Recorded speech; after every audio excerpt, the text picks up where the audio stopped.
大楚83年，萧霞月被册封为皇后，于太和殿举行册封大典。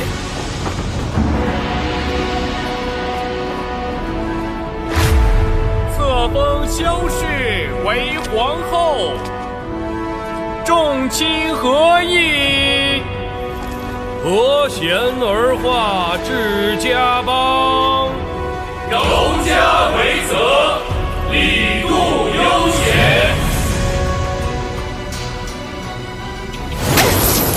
萧霞月，你凭什么跟我斗？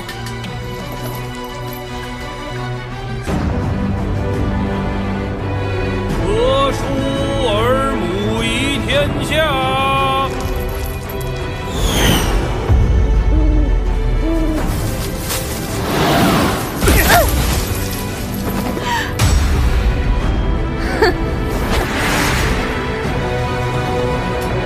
宽和守御，恩能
Okay.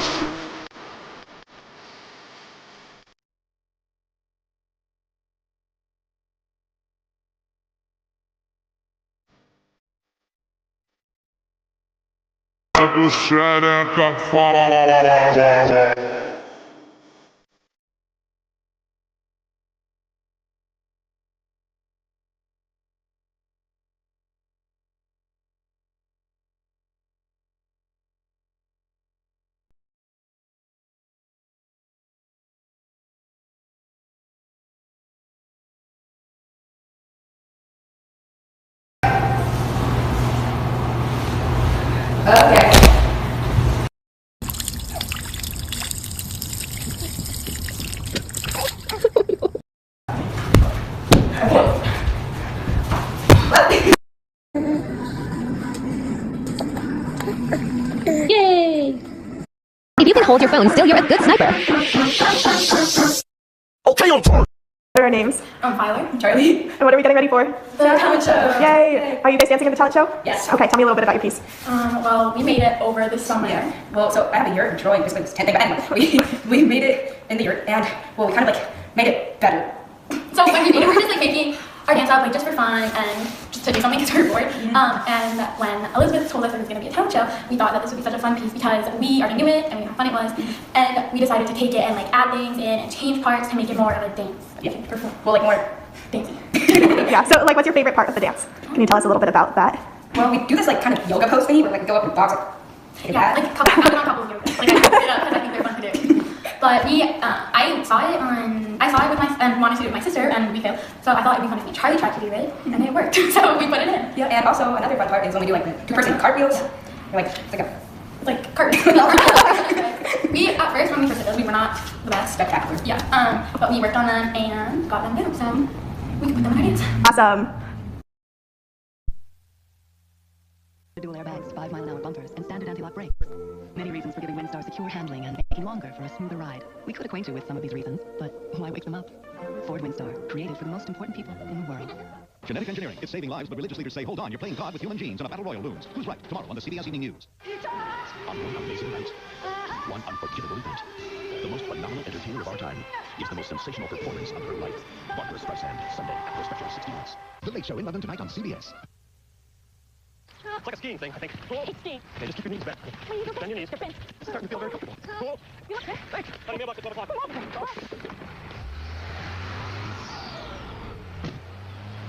Yes, evidently it's not your normal ice cream. Most car manufacturers build their prototypes by hand, but we built the only aluminum prototypes on a prototype assembly line. We put it together, took it apart, then redesigned it so we could make it better when it went to production. It took us 18 months. But one thing's certain, there's quality in the build. Something we don't charge extra for. Guess that's what makes the genuine Chevrolet. Channel 3, Burlington.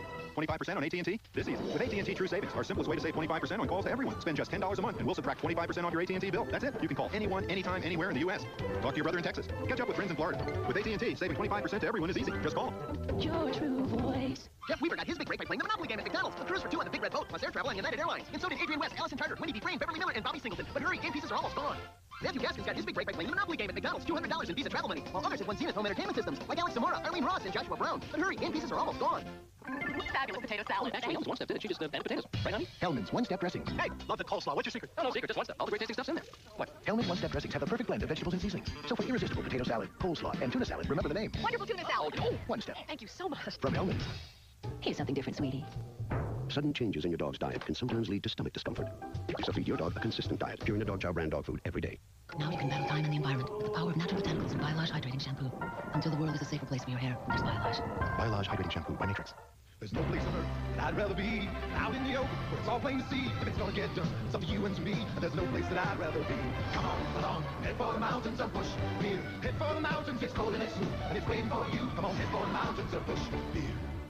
It's an amazing Thursday to die for, featuring a sneak preview of Die Hard with a Vengeance, plus an exclusive interview with superstar Bruce Willis. Then it's Die Hard 2. The first time it blew you to the back of the theater. This time it will blow you sky high, right in your own living room. Die Hard, Thursday, contains some violent scenes. Chuck Norris risks his life. What a terrible accident. Catches a young family in a death trap. An unforgettable Walker, Texas Ranger, Saturday. May is amazing on CBS. You could tell by my mood ring it was one of those days. Then I drank this Nescafe ready-to-drink coffee, and suddenly, work's not that bad. Another sip of that smooth, creamy cafe au lait, and I know the world is my oyster, even though I hate oysters. One more sip, and I start thinking, just because my parents like Matt, it doesn't mean he's a bad guy. The 4 new ready-to-drink coffees from Nescafe. Get into the mood. lot to like at your Ford dealer, like America's best-selling car, Ford Taurus. And for a limited time, get $1,500 cash back on Taurus. $1,500 cash back and mean no money down. Find out what you like about $1,500 cash back on Taurus. Hurry to your New England and Northern New York Ford dealer today. Has buying paint become a gray area in your life? Small color selections have you feeling blue? High prices have you seen red? Well, things have gotten a lot brighter. During Obashan Hardware's paint sale days, Glidden paints are on sale in a full rainbow of colors. David Spread Satin is $10.99, and Glidden Spread House paint is $14.99. Prices like these can save a lot of green and get you back into pink. Pick up some today at Obashan Hardware, a paint store within a hardware store. Channel 3, Burlington.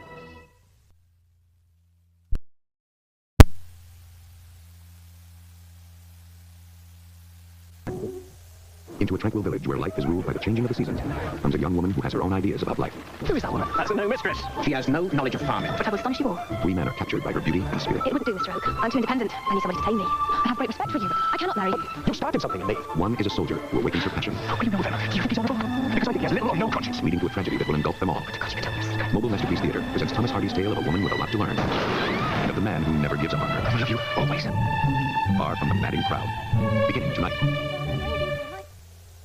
It was deep winter when I first looked at the program you're about to see, and I had one of those colds that make you feel so sorry for yourself you want to break down and cry. 4 hours later, that's how long the show runs, I was cured. I still had the cold, but I no longer wanted to die. I'd been to a wonderful place. One of those places they don't make anymore. Never will again, I suppose. And I'd met a fascinating bunch of people. Not all of them suffused with goodness and light, to be sure, but people I'd cared about. Even those who were not as good as they should have been.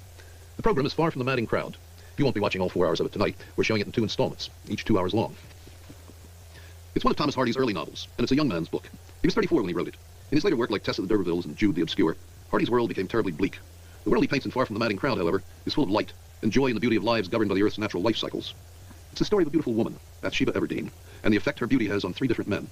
Bathsheba is a very young woman, very impulsive and very proud, sometimes to the point of arrogance. She can also be foolishly mischievous, and this weakness is going to make her life unpleasantly complicated. First installment, Far from the Madding Crowd.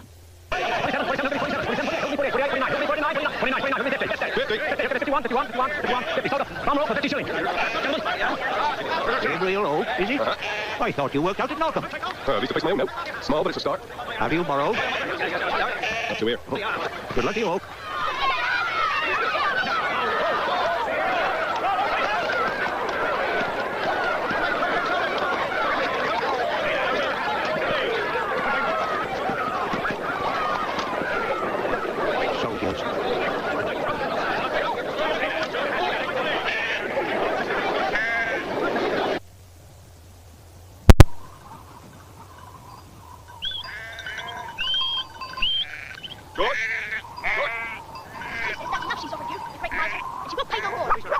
Who do you think she is?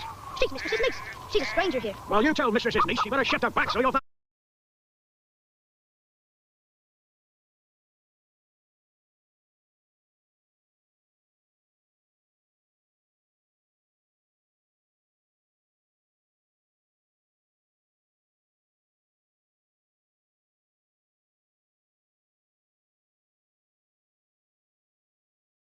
wagon and point her the tuppence. Oh, Mistress's niece ain't gonna pass. Tell him I won't pay him another farthing. Don't give her. Here. Let her pass.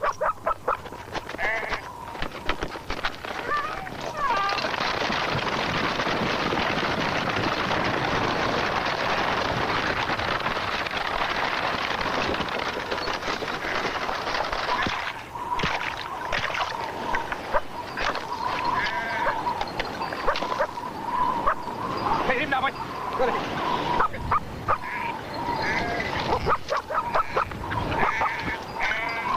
Leave him now, boy. Come back with that corner. Come on. That's it. Come on. You've got a lot to learn, haven't you? Lot to learn.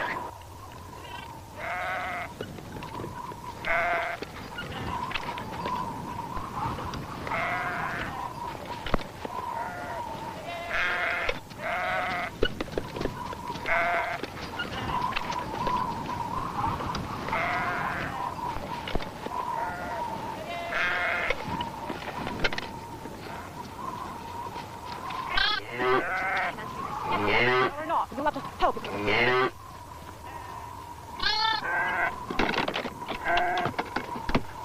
They took me on watches and rings of great price, and naked they stripped men and ladies alike, and naked together. You keep them so cool. Gee-ho, Dobbin, I-ho, Dobbin, gee-ho, Dobbin, gee-ho, gee-ho.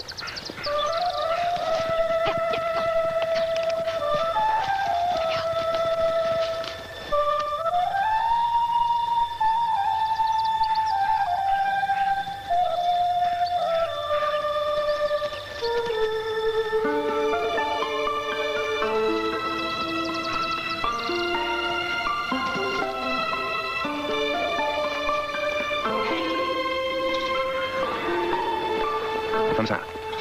It's mine. Blew off in the wind. Indeed. I'm Farmer Rogue. I'll take for it, thank you. I saw you. Where? In the wood, by the stream of the hill. You watched me? Yes. What? No. I mean, yes. But not deliberately.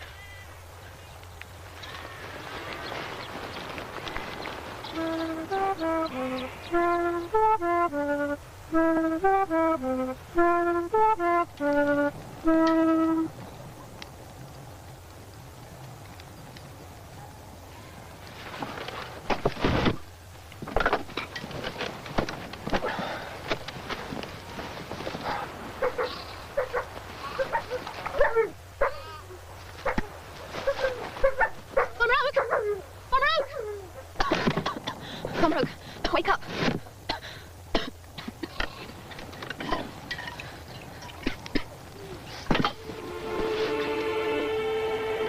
You left the slide shut. You could have died. I do believe you saved my life, miss. I don't know your name. I'd sooner not tell you. I've never liked the sound of my name. You might soon find you have a new one. Oh, excuse me. Thank you. That's right. You may have a game if you like.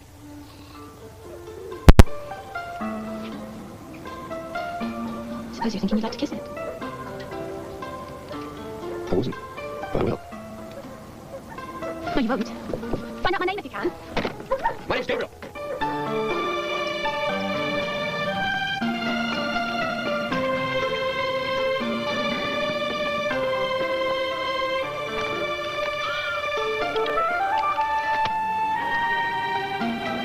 Poor lamb, Miss Everdeen.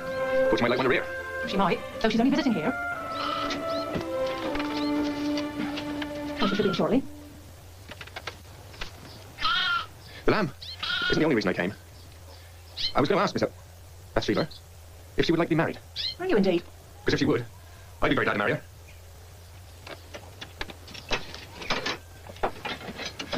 Has she any other young men hanging around her at all? Oh, Lord, Farmer, ever so many, and she's so good looking. And clever besides. Not that her young men ever come here, but she must have a dozen. That's unfortunate. Well, that's what I came for. Thank you. Good day to you, Mrs. Hurst. Hi! Hi, Farmer Oak! My aunt was lying. I haven't a sweet mice at all. Never had one. Oh, geez, that's where that. Well, I have my own snug little farm. 200 sheep. Well, 400 by the time that's finished. It's not all paid for yet, but I'll work twice as hard when we're married. Oh, but I never said I was going to marry you. What, you're always when and say you're not going to marry me? If I wanted to marry you, I wouldn't have run after you. No, I just wanted to let you know that nobody had me as a sweetheart. I hate to be thought of property in that way. Oh. Well, there's no harm in hurrying after someone to correct a mistake. No. No harm. Well, I'm not sure it's no harm. Anyway, I hadn't time to think whether I wanted to marry you or not. You'd have gone over the hill. Think, Bathsheba. Will you marry me? I do love you far more than common.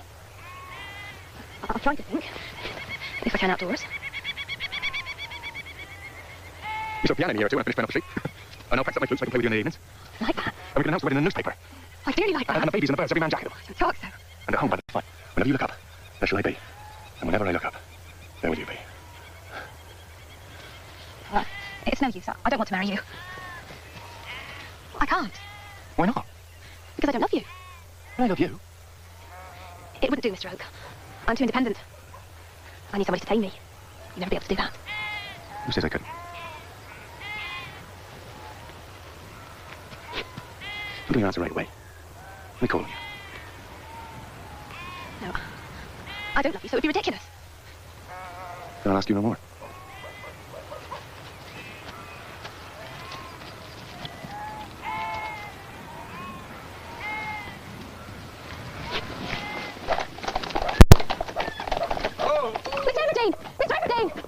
Fanny, fetch the doctor! Run for the doctor! Help him, get him indoors!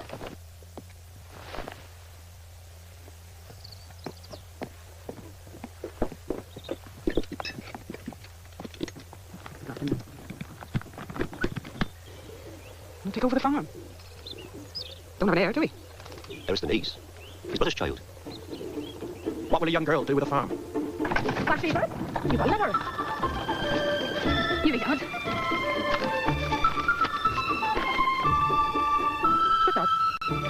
taking you to the Mistress of Weatherby Farm. Oh, there.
Sold there.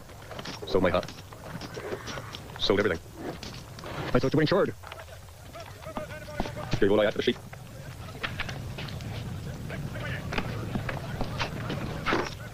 What have you left?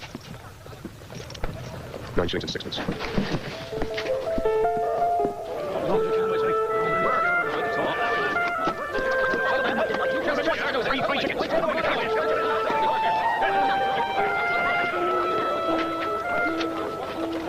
Bailiff?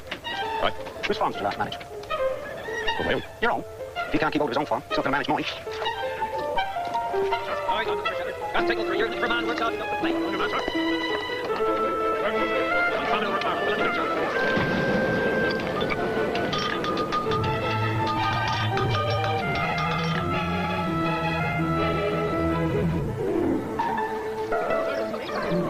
No one hired thee, shepherd? No. Me neither. Thou should try the fair tomorrow at Chatsford. 'Tis bigger than this. T'other side of Weatherbury. Thank you, sir.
Marianne, fetch the stranger.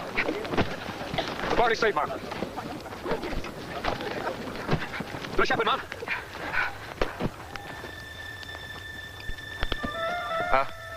Do you want a shepherd? I do want a shepherd. He's the very man, mistress. If the wheat make it down, the barn would have fallen for sure. Is this shepherd done most good? You go there, ma'am. So he is. Tell him to speak to the bailiff. Will you all come up to the house for something to eat and drink? We could take it a great deal for you, ma'am, if you said it across the Warren's malt house. Oh, yeah. Of course. Not you all. Mistress. Thank you.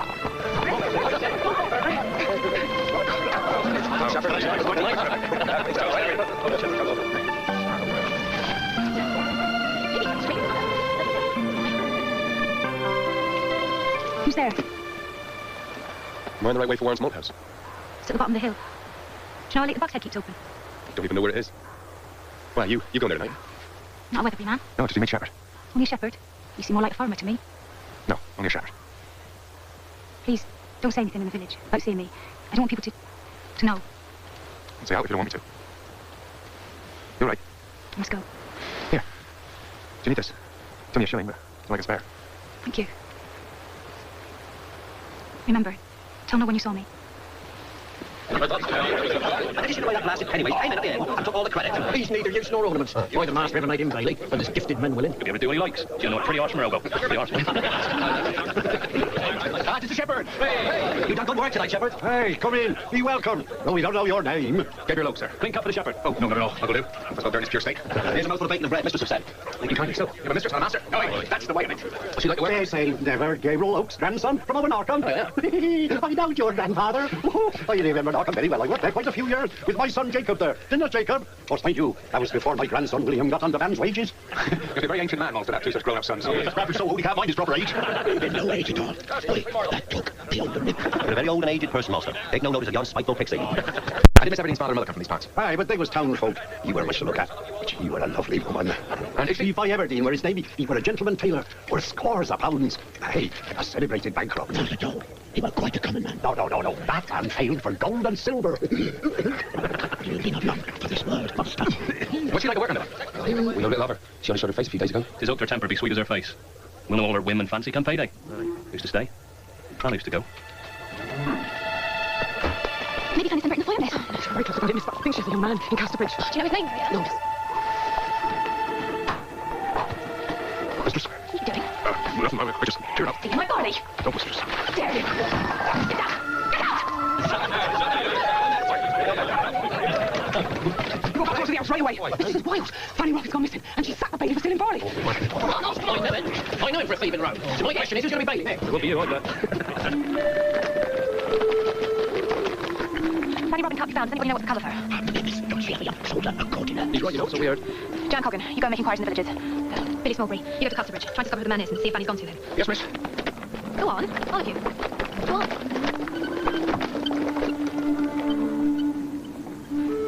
Are you back being shepherd? What happened to your farm? Lost it. How? Oh. Well, I was unlucky. Sorry to hear that. I think it best if we keep our previous knowledge of each other between ourselves. I wasn't planning on telling anyone I see her. Miss Everdeen, from now on. Good night.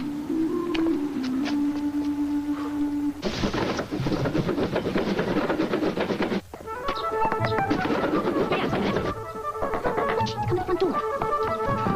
Lord, Mum, it's a gentleman. I can see the top of his hat. Where's Mrs. Coggan go? Marianne, you go. Oh, Mistress, you're the mess. Well, either you must go. Oh, for goodness sake. There, Mrs. Coggan's going. Mrs. Coggan, I heard about the fire last night. Is everyone safe? Yes, sir. And the Ricks? We lost the best part of one, but it could have been a lot worse. There's a new mistress with him. I'll tell you here, sir. I'm never up to my elbows in dough, but a visitor. Do knock on the door. It's Mr. Boldwood to see you, miss. Well, I can't see him in this state. Say you're a fright with dust and can't come down. Say, I can't see him. That will do, Mrs. Coggan.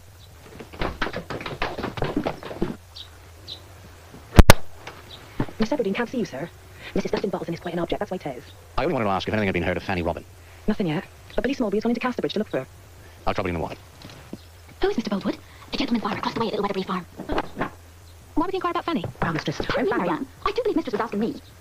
Fanny lost her family when she was but a girl, miss. So Mr. Boldwood put her through school and got her place here with your uncle. That was kind. You read it that way, ma'am, but Lord save us, a hopeless man for a woman. Is he not married? All the young women around here courted him. Mary stopped and spent a year on him. He cost Farm Right his daughter over £20 worth of new clothes. She might just spoke for the money in the river. Mr. Bob would never even notice her. I got a penny. Where'd you get it, Teddy Coggan? Mr. Bob would give it to me. I opened the gate for him and he said, the new mistress is an old woman, is she not? Says he. And I says, yes. Eddie, get in there. Sorry, miss. Sam, still no news of Fanny Robin. I think we better make ready to drag New Mill Pond. Yes, sir. Adam, George, come on. What? Come on. New Pond. Come on. Did anyone ever want to marry you, miss? Lots of them, I dare say. Man did once. But he wasn't quite good enough for me. How sweet to be able to disdain. Kiss my foot, sir. My face is for mouths of consequence. Did you love him, miss?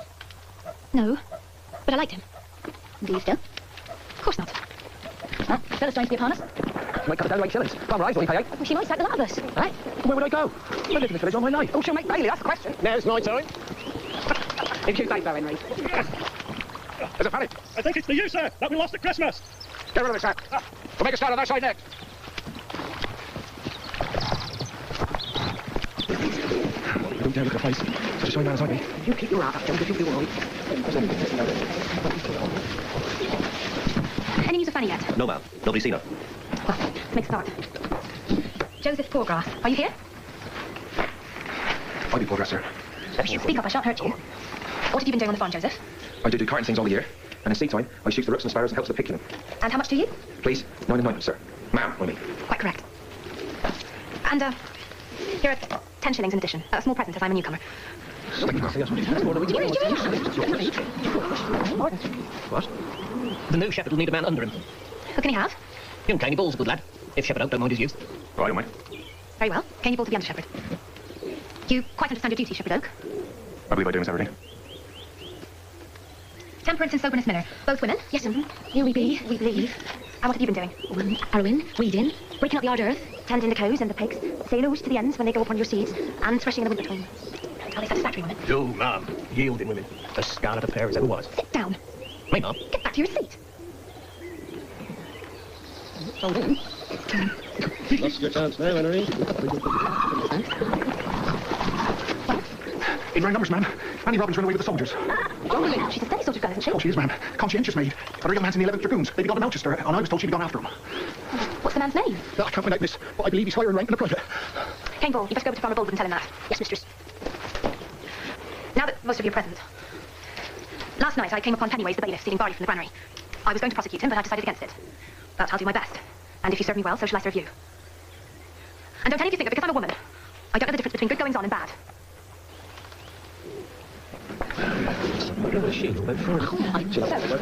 Next, Jan Colvin.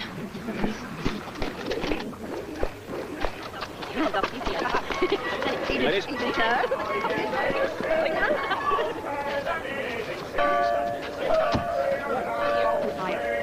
Down going the riverside, a young cat, Which girl are you? Frank, do you know me? Fanny. What are you doing here? You said I was to come. Well, I said you might. So when you found me? You didn't walk all the way from Weatherbury, did you? Can you come to me? People are sounded fan. I'm as good as in jail till morning. When will it be, Frank? What? Please, Frank, don't force me to say what ought to be said by you. Well, never mind. Say it. When will we be married? Oh, really, Fan? You come in like this? That's all so sudden. You think me forward. Don't, Frank. I love you, and you told me so many times we would be married, Don't cry. If I said we will, we will. Will you come to me tomorrow? I'm at Mrs. Twill's in North Street. I don't like to come to the barracks. They're a bad woman about. I'll come tomorrow. Good night, Fan. Good night, Frank. Good night. Come on.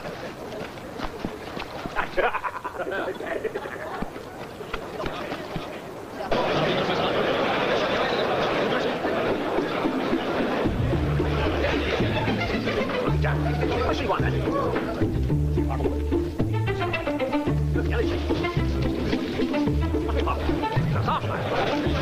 Pretty fast. This one in here. Not the dirt coming in here. I'm in the corner. You're fast in the scratches. That's what it is.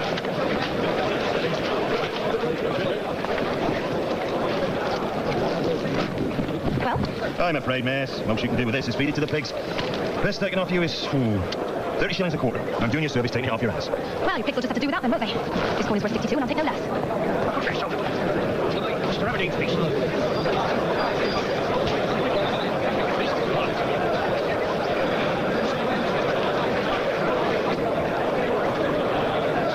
You can't show tender feelings in front of the men, Fan. I'll be laughed out of the barracks. Come here. You know you're my sweetheart. Am I? I have no other. When you said we would be married, did you mean it? Of course I did. I know I'm not. I just wanted to be sure, in your mind. Well, if you're having second thoughts. Oh, don't be foolish, Frank. You know I love you, with all my heart.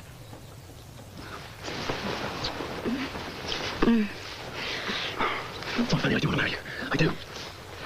Would you let me church or chapel? Oh, Frank. I'm so happy.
What's that to do to pass the time on a Sunday?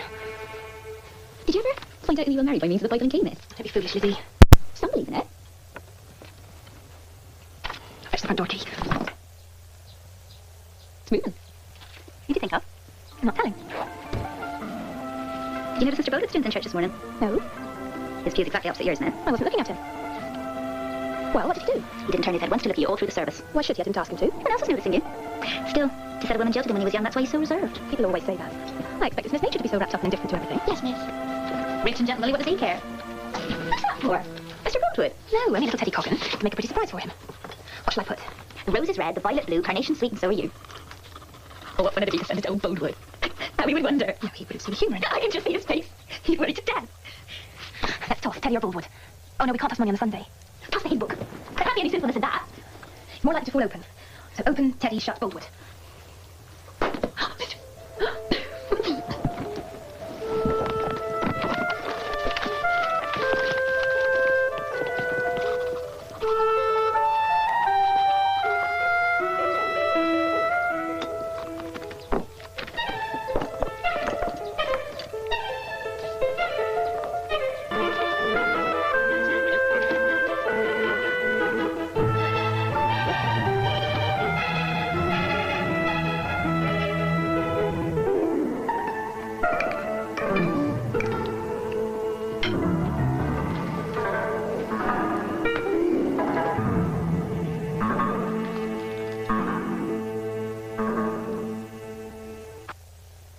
Thomas Hardy was in love when he wrote Far from the Madding Crowd. He'd been in love with Emma Gifford for 3 years or so, and married her soon after the book was published. Emma's father was a lawyer of sorts, the alcoholic sort, some said, and he thought Hardy was socially beneath him, referring to him as a low-born churl who presumed to marry into my family. Hardy's people worked with their hands. They were masons and bricklayers. For a long time, Hardy, encouraged by his mother, wanted to go off to Oxford or Cambridge and maybe become a clergyman. Unfortunately for English literature, it was not to be. Oxford and Cambridge in those days were not for the bricklaying classes. Instead, Hardy was apprenticed to study architecture. He was quite good at it. Good enough to earn a living when he left the rustic life of Dorset and went up to London. There he began writing. No one's ever explained the chemistry that makes gifted writers of people apparently destined for humdrum lives, but Hardy had the gift, and not just for fiction. He also produced first-rate poetry. Far from the Madding Crowd was his first popular success. It was set in the quiet beauty of Dorset, a county in the southwest of England on the Channel. Hardy used Dorset as a setting for many of his stories. In later books, its beauty becomes an ironic counterpoint to the dark events he creates on its landscapes. But darkness hasn't yet infected the man who's writing Far from the Madding Crowd. He's still young, and in love, and everything is going his way. For Mobile Masterpiece Theater, I'm Russell Baker. Good night. Next time, you must be heartless. On Mobile Masterpiece Theater. Does a woman keep her promise, Gabriel? She's young yet. An impulsive flirtation may have ominous consequences. You care for your reputation. Be more discreet towards this soldier. Don't let him come into my sight. What difference does it make how sweet she is, since she can't be yours? The conclusion of Far from the Madding Crowd. Far from the Madding Crowd is available on home video cassette for $29.95 plus shipping and handling. To order, call 1-800-255. This is PBS. To order the companion edition of Far from the Madding Crowd, call 1-800-255-9424. This hardcover book is $16 plus shipping and handling. No. Send him away. I shan't be seeing Mr. Mallory ever again. He's much too simple a country boy. I'm going to London where I shall marry a gentleman and live in a big, fancy house. And in the summer, we shall travel to France and spend our days eating chocolate. I was reading Byron in Baudelaire. Oh, please, sweet brother, can't you see what it is that will make me truly happy? Well, yeah. He's like downstairs. Want me to tell him?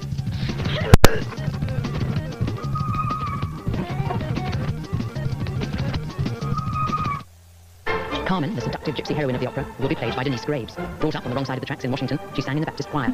Now a star in America, she's making her much-anticipated Covent Garden debut. The only time I ever missed a cue on stage was at the Royal Opera House. People who were making this tape from the BBC were very aggressive and very curious people. They followed us around everywhere. And as I left my dressing room, they said, Miss Graves, can we get a few questions about blah, blah, blah? I said, listen, I've got to get to the stage. I said, no problem, we've got our person in touch on the headphones with the stage manager, and we know that. I said, listen, I really need to get out there. They said, no, you've got loads of time. Now, I know the opera, right? Shame on me. At any rate, I was giving an interview in the wings, and I missed my cue. And I had to sing, hola, hola, José, you know. And they say, oh, Carmen, how nice it is to see you, basically, you know. And first of all, there was no hola, hola, José, and apparently everybody was looking, and somebody said, oh, Carmen, how nice it is to see you. And then I came in later, and I said, hola, just sweet to see, like, I'm here, you know. And everybody sort of looked popular, looked like, where the heck were you, you know. It was a real privilege to be invited to sing at the Royal Opera House. This place alone has such a history. One of the things that struck me funny in the rehearsal process when we take breaks, everybody would always say, should we go have a cup of tea? And I remember thinking how strange that was. I never thought, you know, when I have a break, I really like a cup of tea right now. I remember that as something that really struck a chord inside of me as being sort of funny and cute. I think I'm one of those people who enjoy the three-ring circus, you know. I'm often energized by a lot of those last-minute things that go on, and I feel a certain surge of creativity. You really sort of have to have eyes all around your head and be aware of how You have to put yourself in a way outside of your body and be aware. And this is a different type of challenge, to be aware of what you look like on stage. That's how you want it? That cough in the dressing room proved an ominous warning after all. By the end of Act 2, Denise Graves felt she was losing her voice. When I found that I had to cancel the debut or postpone the debut, that was a real heartbreaking situation, because the Royal Opera House of Covent Garden is one that is held in such regard and such high esteem amongst people in the profession. Just relax and everything is fine. Just forget it. It's fine. It's not. It's normal. And you're wonderful. Believe me. You're wonderful. And always wonderful. I was finally there, and I had to cancel in a role which I'd had a bit of success with, so I was comfortable. And I really wanted to go there and do my thing and make my mark. And then I got not just ill, but really, really sick. Can you fix me? Just tell me that now. I'll do my best. Give me a chance to have a look and see what's going on. I need to look in your news first, okay? I mean, I really didn't know what was going to happen. And it was the first time that the doctor mentioned cortisone, which is, I think, a 4-letter word in the industry. Lots of singers have had to take it before, if you're in a situation where you've got to perform. It was not something that I pondered a lot, feeling sad about. I thought, better not to do it than to do it. And there was no way I was going to do it under those circumstances, or that I could. The voice sometimes does its own thing. But then, when it finally came, I was so hungry to be up there. I thought, I'm going to get up there tonight, and I'm going to show these British people what Carmen is all about. She's the best Carmen around, you know, there's no doubt. She's so really full of passion, and she's so believable on the stage, you know, so beautiful. So everything is really believable. You can lose your head for her. Yes, absolutely. Have you? Of course, you know, every night. I kill her for that every night.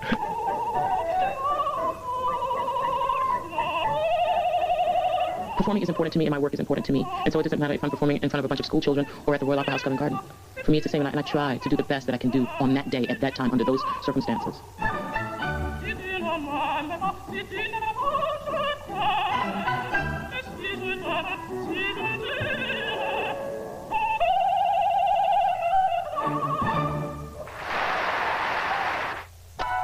You're watching Vermont Public Television, Vermont's statewide public television network.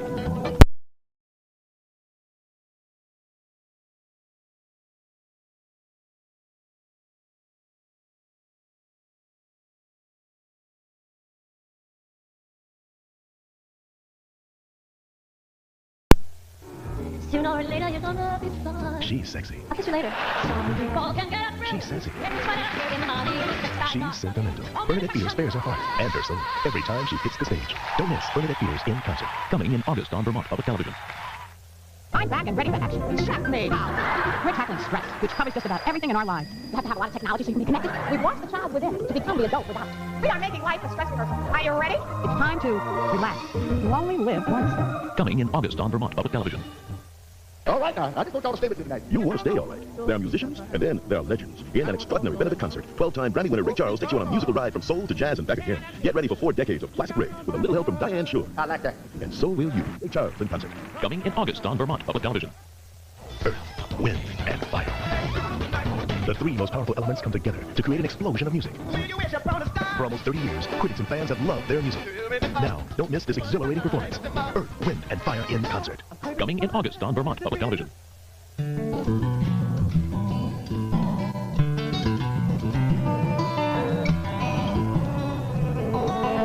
Champ 101.3 is proud to sponsor this program on Vermont Public Television. Champ 101.3.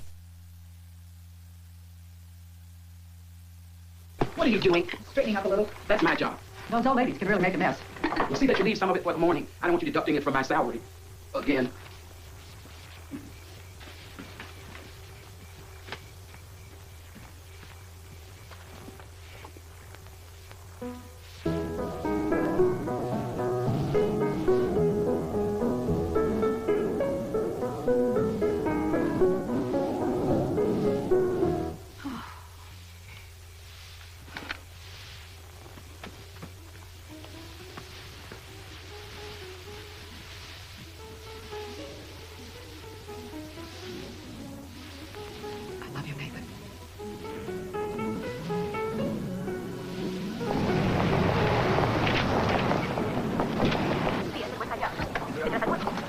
Sam, how are you?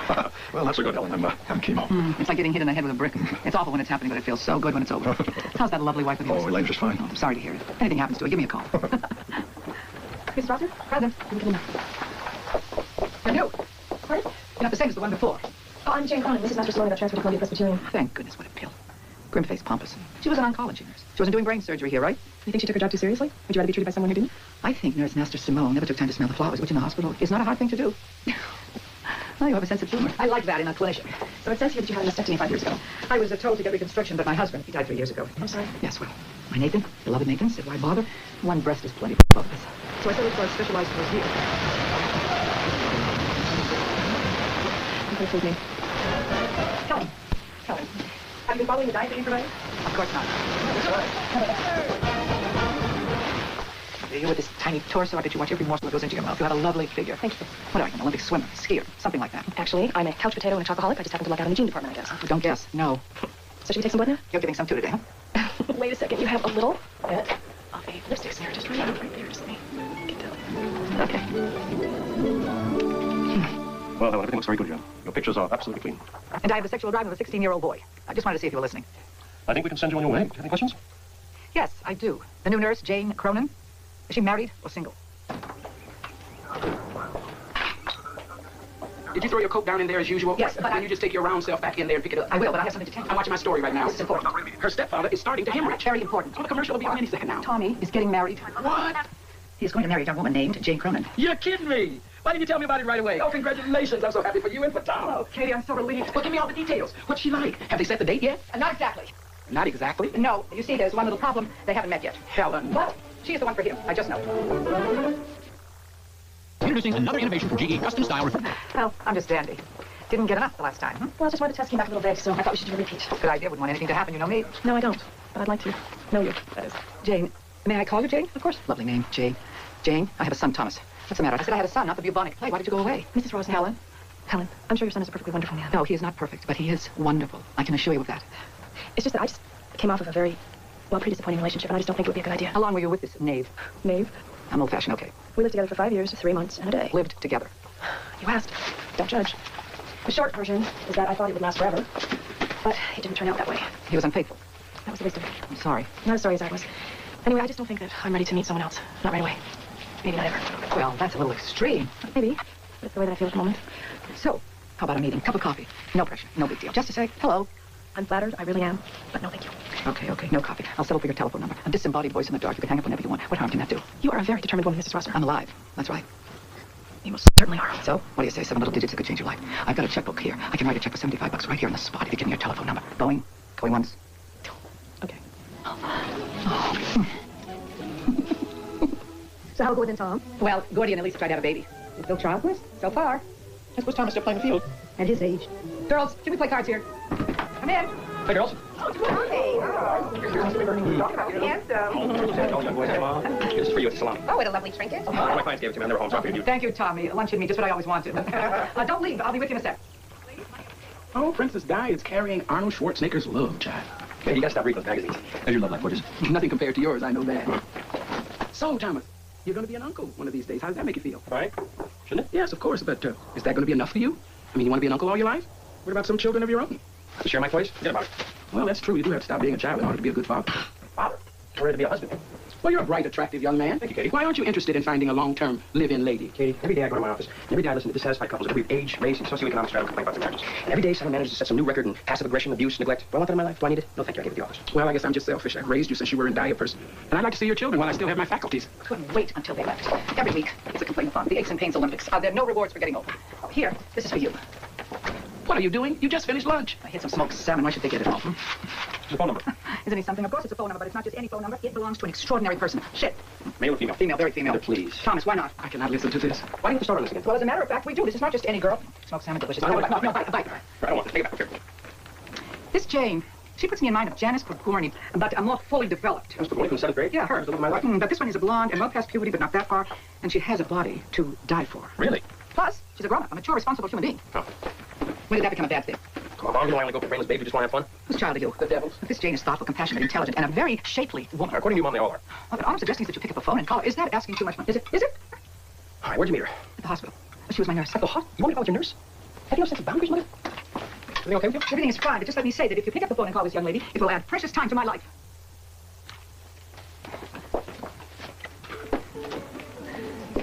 You should be selling used cars. Hi, this is Jane. I'm not in. Please leave a message after me. Hi, Jane. This is Tom Rosner, Helen Rosner's son. Listen, my mom brought me with a $5 bill. Hi. Don't hang up. Don't hang up. Hi, it's Jane. Hi, Tom Rosner. Hi. Are you okay? No. I'm fine. It's just the dog. So, what are you wearing? What do you mean? What am I wearing? I just walked in. No, it was a joke. It was, what guys say when they call really late at night. And it was lame. Oh, the bit about the $5, yeah, that was supposed to be a joke, too. Yeah, it wasn't funny, was it? Listen, why don't I call you back and see if we can get this thing off on the radio? Should I do that? You don't have to do that. It's just, you see, I'm just not very good at this sort of thing. I haven't done this in a really long time. You don't thought it would be a good idea. Yes, you could say your mother's very convincing. Yes, she's definitely overwhelming. Well, what do you say? Should we humor her? willing to give this thing a shot, you are. I'll arrange everything. In fact, you know what? I'll even pay for everything. I know what that means. No, I won't expect anything in return. Who you been talking to? Oh, okay then. We will get together on the one condition that this is a self-sacrificing act of human compassion with absolutely no ulterior motive. And I will pay my own way. Tuesday? Tuesday at 7 o'clock, that would be great. Okay, so where do you live? I live at 613 Fountain Avenue, apartment 5D as in date. Right. 5D as in date. Can't believe I just said that.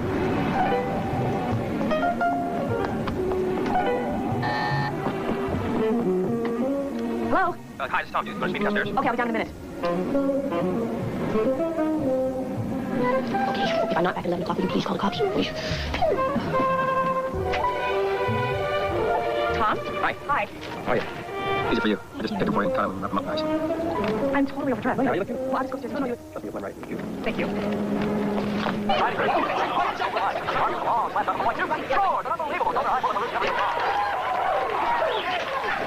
Actually, I think it's kind of violent. Really? No, I think it's a thing of beauty. You really think so? I know so. $50 says you can't name one person on earth with the grace and athleticism of Gretzky. Go ahead, Derek. Baryshnikov. Yeah. I can pirouette on ice wearing 40 pounds of padding. Why would you want to? Well, you have to admit that hockey is the most demanding, most athletic sport there is. That's standing. I'll be sure to do that. Okay. Tom, this has been really fun, but I have early rounds tomorrow. And, it's another time. You'll love this next place you take it. Trust me.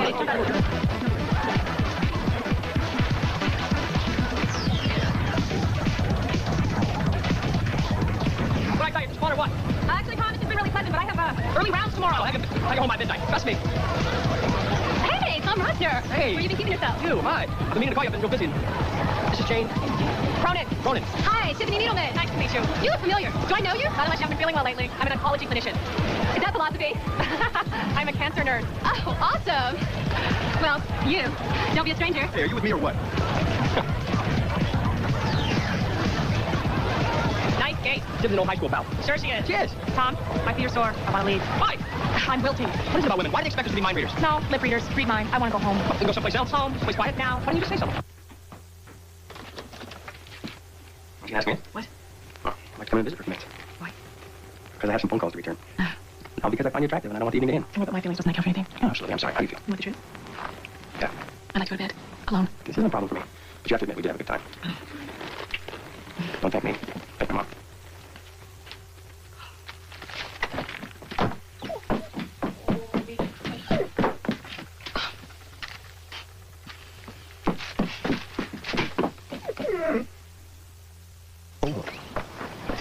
Tommy, what are you doing here? I had some clients in Encino. Dennis was having an affair with his hygienist. At least his teeth are clean.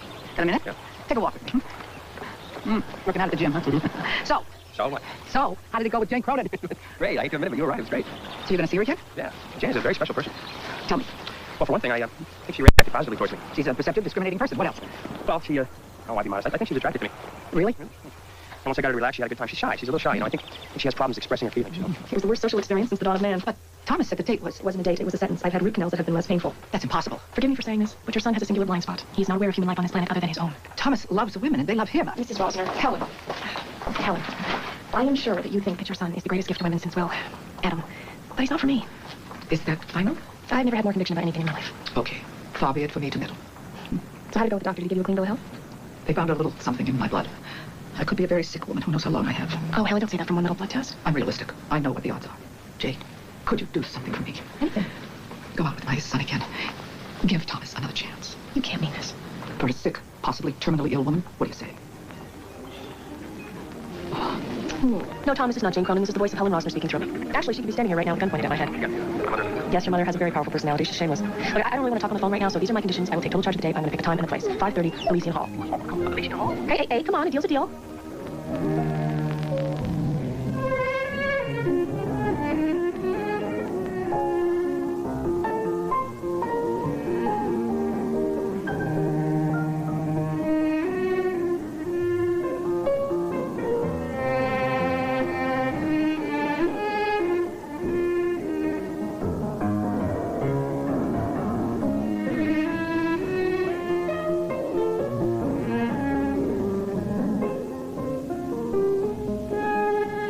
Called out your name,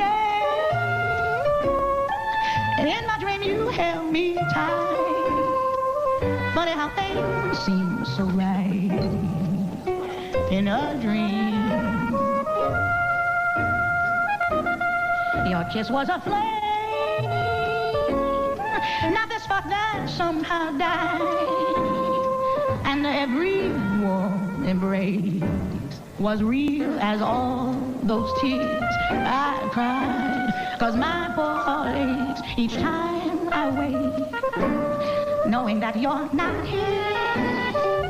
But what can I do? It's over for you, and still my love.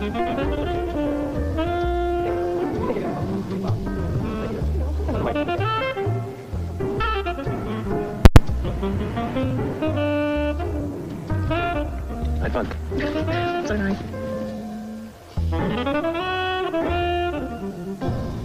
So, how did it go with Jane Cronin? Congratulations, Mother. It's a new record. 7 full minutes before you asked her. Well, tell me, did you have a good time? A wonderful time. Good. So you're gonna call her again? No? You're not? No, I've been thinking about it. I'm not gonna call her. Why? Well, Jane is a very nice woman. She's not looking for anyone. Anyone like me, that is. She's the kind of person who wants more than a good time. I'm not ready to be the person she wants. But Thomas... Don't promise me. I'm going out with a number of women right now that I like very much, and I don't want to give that up. How many? I don't know, 3, 4, 5, 3. I'll just add Jane to the list. Oh, please, look, I appreciate what you're trying to do, but I did not need my mother to leave my life. Well, don't look at me like I shot the dog. He said it, I didn't.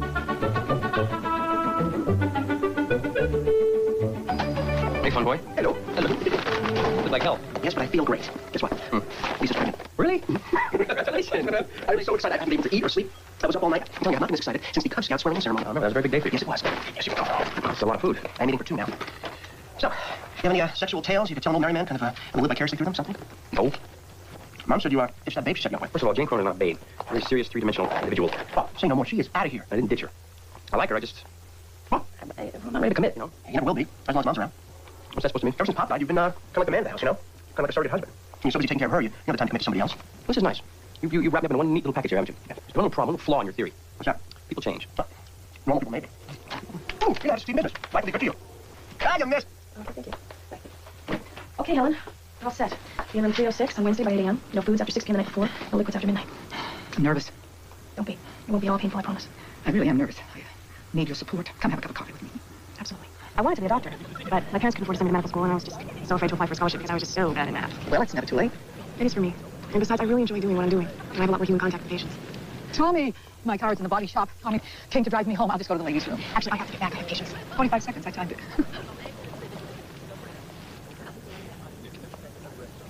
I've been meaning to call you. Sure you have. I have. It's a very nice jacket. It's very, very intimidating. Thanks, I think. So how's my mom? Well, know a lot better next week, but you shouldn't worry about anything until you have to. If you have to. Can you do that? No. No, I'll worry anyway. See, I love her a whole lot. I can understand that. I just want to say that from across the patio, you make a wonderful couple. So there. You know my mother, Helen? He likes her, but he won't call her, and I can't make him budge. Helen Rosner, I'm disappointed in you. You remember when Thomas was a little bitty thing and he refused to eat his pea soup? Well, you just took the bowl and put it over in front of Gordy. Thomas snatched that bowl, and that soup was gone faster than snow in July. I'm just telling you, he can't eat that much roast beef. I love your crystal. Oh, no, that's glassware. This is crystal. Sometimes I'm so dumb. No, it's only us superficial girls know the difference. Thomas, more potato? I called Dr. Eddington's office this afternoon. I talked to Jane. I asked her what she thought of you. You didn't? She said she thought that you were a very nice person, but that you're not her type. She said she's been going with someone, and she thinks that it's getting serious. So I guess you better forget about it. Really? Mm-hmm. Excuse me. Now, where's the butter? Is it really such a mystery? Where do you think the butter is? In the refrigerator? That's right. So did your legs break? Go, go, go, go, go. Can I tell you anything?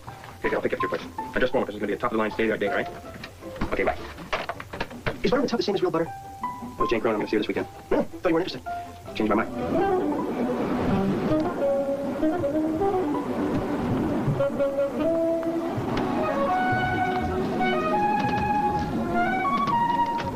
Oh, Tom, I'm so sorry. I tried to reach you at the office. I have 103 fever. Here we go. Anything else? Aspirin, ice cream or something? What is it? Are you in pain? I'm a nurse, Tom. No one ever looks after me.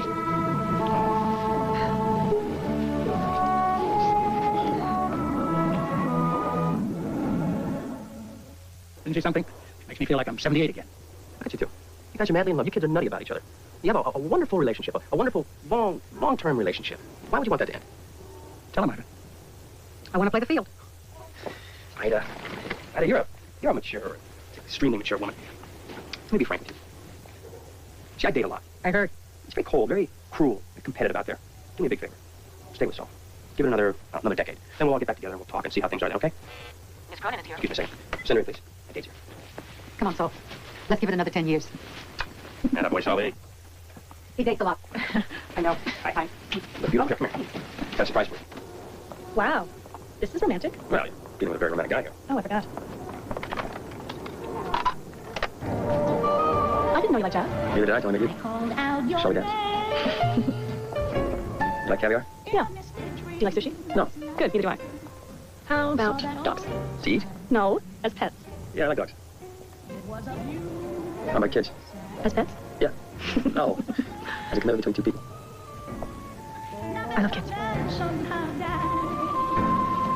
And every war they raised was real as all those tears I cried. 'Cause my forefathers, each time I wait, knowing that you're not here. But what can I do? It's over for you, and still my love.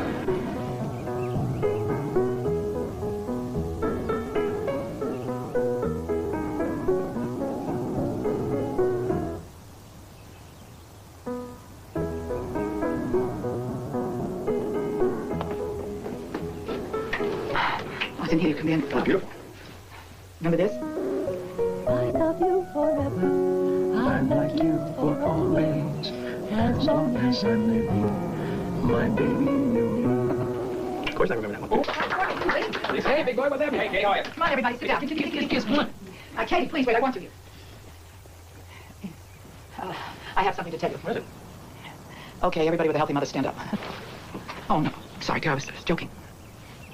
I don't get it. Gordon, what is she talking about? I have no idea. I'm just trying to keep things light, but I guess I can't really. I asked you all to come here today because I have some unpleasant news. I went to the hospital and had a CAT scan. Why didn't you tell us, Mother? I didn't tell anybody because I didn't want anyone to come with me because, frankly, I thought the news would be good. And it is not. The news is bad. The cancer is back. And it's in my liver. Oh, my God, Helen. Well, that's the bad news. The good news is I'm still here. And I plan on being here for a long time to come. What exactly did the doctor say? I have to have chemo.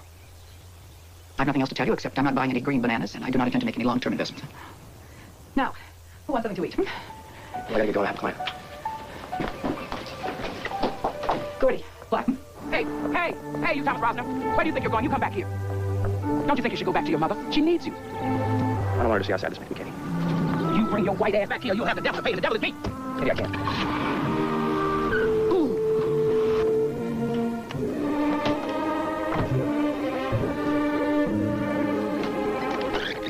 Hi, Tom. It's me, Jane. I just got back to work today, and I just found out about Helen, and I've been calling your office, but they said that you were out for the rest of the day. Would you call me when you get in? Tom, it's me again. Call when you get back, will you? I'm at the hospital.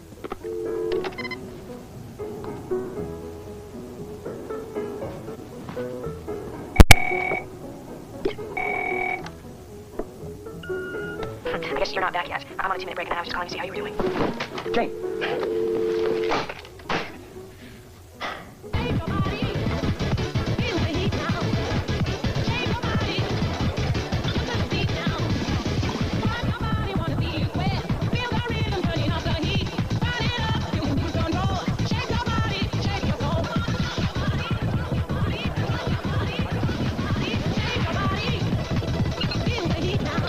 Dance with me. Just you. No, I'm not. I'm smoke. Or maybe I am too. Saying to waste it. What? How being drunk. Oh, want not, waste not, want not, I always say. Let's get out of here. Oh, what a great place. Oh, really? Very adult. I'm a very mature person. Really lucked out with me. Is it a studio or a one-bedroom? 2. Ooh, excellent. Where do you want to do it? Listen, maybe this wasn't such a good idea. No, it wasn't. It's a great idea. Where's the little girl's room? Oh, Sean, I've been rethinking this, and maybe you should go home. Go home? Do you know how much it cost me to get my hair done? I'm gonna get something out of this night, whether you like it or not. And believe me, you'll like it. Is the bathroom in there?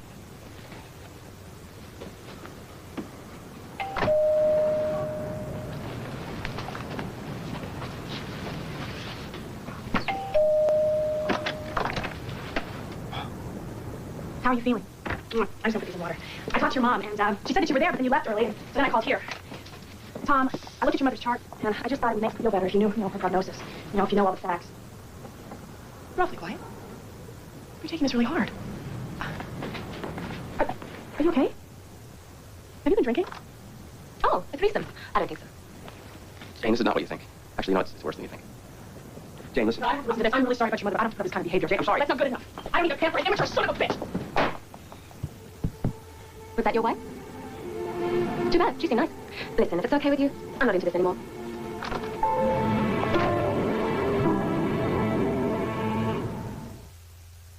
Take me out to bar and the jewelry that Marshall's given you over the years. Oh, Marshall has such divine taste in jewelry. Marshall, you'll take possession of the piano and the vacation home in Aspen. It's going to be so empty there without you and the kids. Oh, I know. Billy and Andrew will remain in custody of Sarah, but Marshall, you'll have them on the weekends and 1 month during the summer. 1 month. I can't believe we're breaking up the family like I know. this. I feel so selfish. So self-involved. The remainder of the art and furnishings in the apartment. Oh, well, I don't want the king-size bed. Whenever I looked at it, I could...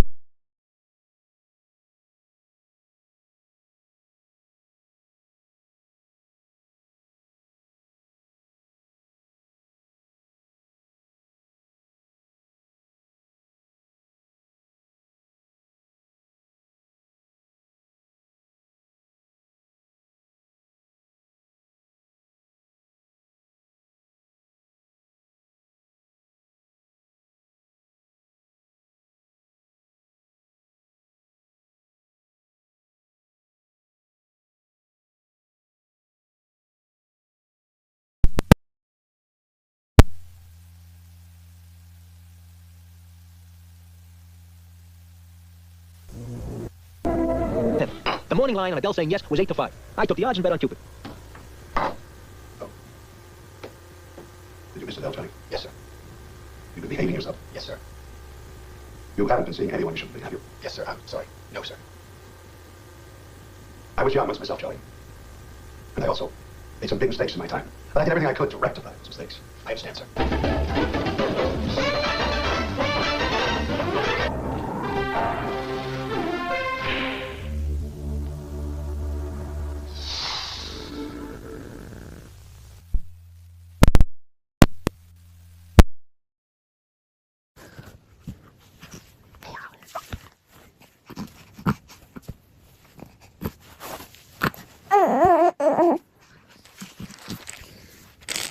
You want to come get it?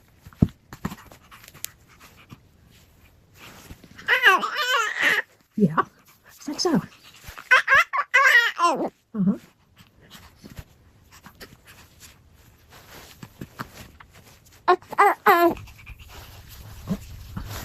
You just gotta get your arm out of the way.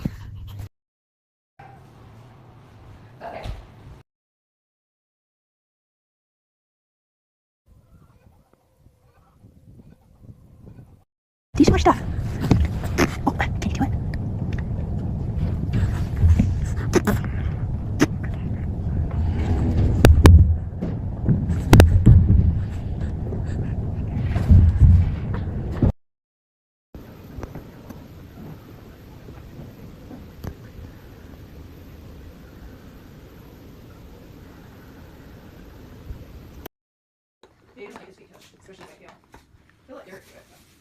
Well, Reggie's letting she didn't like her tail touch. She's letting us touch her tail more now. Boy, it used to be touch her tail. That was it. They were getting clogged. I bet. Right, Priscilla? I'm just having trouble not being the center of attention. She must be doing.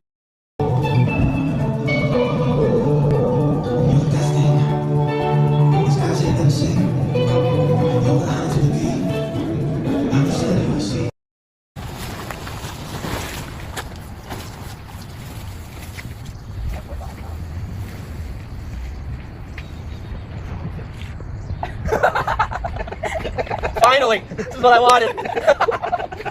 Fuck yeah. Oh, you lost part of it. That's so long, that's okay.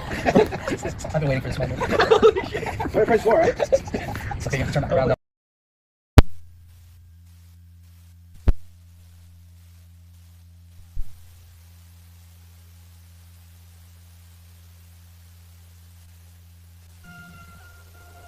Jane, I have tried my hardest, but you made it impossible.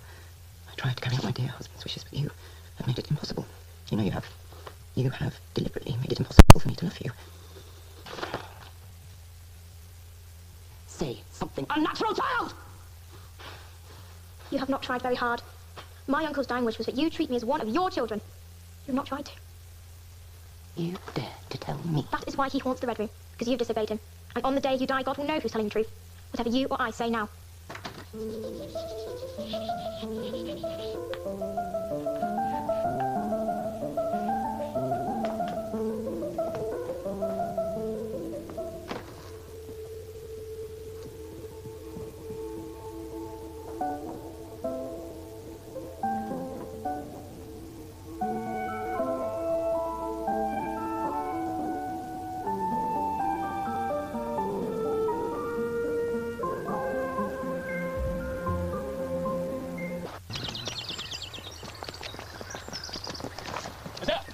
a quad.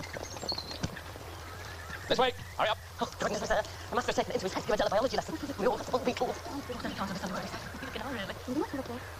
Monsieur Rochester, we are bored of looking at the English water beetles. They are not beautiful like the ones in your study. Can I go with you, Monsieur Rochester, when you set off on your travels once more? I will always wear my best dress and everyone will think I'm pretty. Yes, but if they see you for the shallow little creature that you are, no more substance than one of those meringues over there, well, then they will find you disgusting, my little posy animal. They will find me disgusting.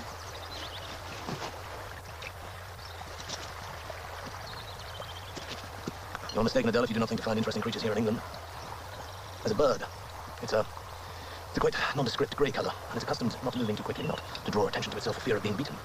It wishes it could be in a cage. But sooner or later, slowly, day by day, its wings grow very strong, and if you were to look very closely, you would see brilliant scarlet feathers hidden under its drab wings. Until one day, it has grown so confident that it flaps its red wings and flies straight upwards into the sky, and those lucky enough to catch it in flight think that they have caught a glimpse of a firebird. And then? Well, then it flies away somewhere warm and never comes back. I don't think I believe in this bird. That's true. There's one here at Thornfield in the gardens, if you look very hard. Madame Fairfax, Monsieur Rochester said the ladies will say I'm disgusting. Oh, that's nice, dear. I'd like to hear Come, sir. You have something to say? She's not tease her. She's just a child. She is. She's also self-obsessed, thoughtless, vain. Made great headway with her even in the past few months, but look at her. Just like her mother. Just saw what the mother became. That's no reason to despise the child. Do you really think? If the blood is tainted, won't I be failing in my duty to her to let her remain like this, and not to try my best to correct her ways? She does not deserve to be ridiculed or despised. She's a child. She deserves that you should trust her. That she'll grow and learn and learn. Oh, thank you, dear. We shall see, Miss Earl. Adele, don't run. What's the matter with Sophie? She doesn't like les malades, the mad people.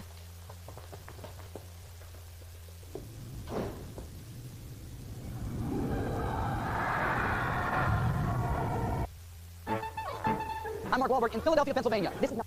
Masterpiece Theater is made possible by the Corporation for Public Broadcasting and by contributions to your PBS station from viewers like you. Thank you.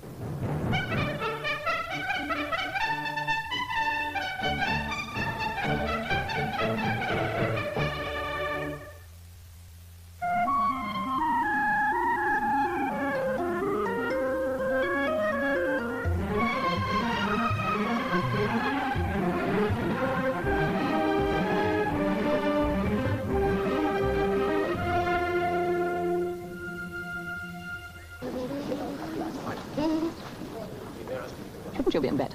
No, madame. Oh, that necklace is so beautiful. I would have thought I'd say it. It's a pity the governess isn't here. I expect you're glad she stays away so long. Oh, no, I wish you would come back. I like her best of all, except for Monsieur Rochester, of course. When Monsieur Rochester sees fit to make a certain announcement, that young lady will feel the benefits of a good English boarding school.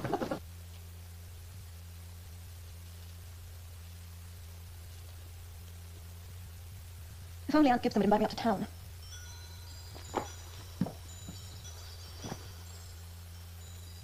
It would be so much better if I knew I could get away for a month or two, until it was all over. Georgiana, if there were ever a more vain, absurd animal than you are completely useless. And in being useless, you only to cling on to others. And if no one can be found to burden themselves with such a fat, weak, puffy, useless thing, you complain that you are ill-treated and neglected. You must be flattered, you must be admired, or you languish and die away. Well, everyone knows you are the most selfish, heartless creature in existence. I know very well your spite and your hatred. You ruined my chances with Lord Vere. You could not bear the thought that I would be raised into circles where you dare not show your face. I give you this advice. It is the first and last I shall offer you. If you divide each day into sections and perform some useful task to timetable, the day will be over before you know it. You'll be dependent upon your own senses, and not have to be flattered and admired in order to know that you exist.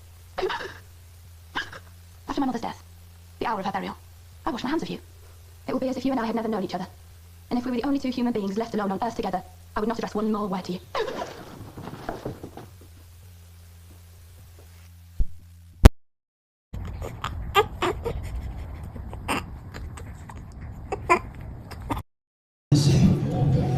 You're the honey to the bee.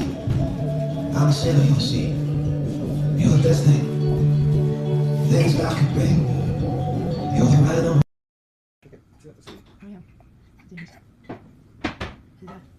Exercise video. Kale's exercise video.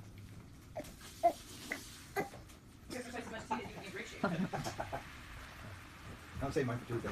Did I show you the video I took yesterday like this?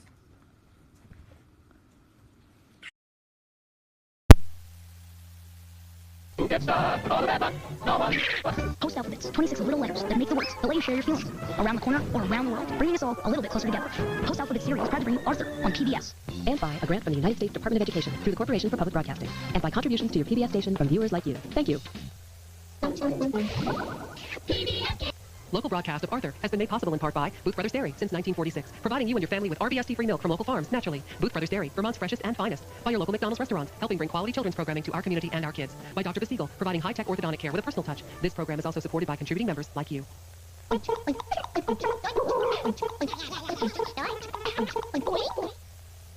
Local broadcast of Liberty's Kids is supported in part by Storyland and Heritage New Hampshire, celebrating our 50th year of creating family memories in New Hampshire's White Mountains throughout the summer of 2003. By Smuggler's Notch, Vermont, America's family resort, award-winning children's programs presented year-round. By Price Chopper Supermarkets, for people who love food and quality television. Price Chopper Supermarkets. This program is also supported by contributing members like you. Liberty's Kids was made possible by the Corporation for Public Broadcasting and by contributions to your PBS station from viewers like you. Thank you.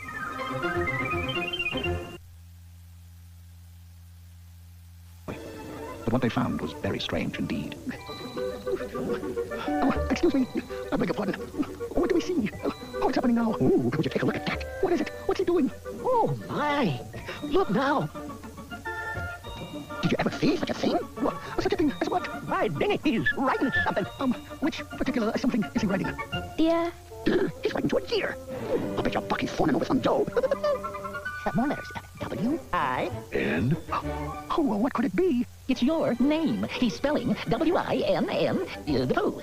Oh, that's how I spell it, too. Dear Winifred. Winifred? Winifred? Winifred. What precisely is a Winifred exactly? Winifred, my dear friend, is a girl. A girl? A girl. A girl? Or what? A girl. It's like a boy, only not, if you see what I mean. Oh. No. Girls are like boys, except they're quite different. And even their differences are not the same. A boy smiles and squats, a girl colors and dreams. And each wants to say what the other one means, so to speak. Girls are like boys, except they're quite different. Because of their differences, each is unique. A girl sees what she likes, a boy likes what he sees. He holds her feathers, she washes his knees. Any questions, please? In some certain way, a boy looks at a girl looks at a boy in a similar way. A girl and a boy, well, what more can I say? They're as different as dawn is to morning each day. They're really quite different in every way. But does that mean Christopher Robin will no longer be interested in us? Oh, Bill, don't you understand? Christopher Robin's been bitten by a smitten. Its bites can cause love sickness. Well, then we must get him to a doctor. Oh, my dear bear, the smitten is merely a member of the love bug family. Oh, dear. Whatever shall we do? We must proceed with caution. Love sickness, so I've heard, is very serious and highly catching. Then we gotta do something, and do it fast. I got it! We gotta go get another smitten to unsmite him. Nonsense, Tigger. That's absurd. That's ridiculous. That's not a bad idea. If a second smitten smites him, it should cancel the first. Well, then we shall get him one. Let's go. Easy, boy. Not so fast. If you want to snare a smitten, the first thing you need is bait. We'll return to Winnie the Pooh, a Valentine for you. Picture perfecto.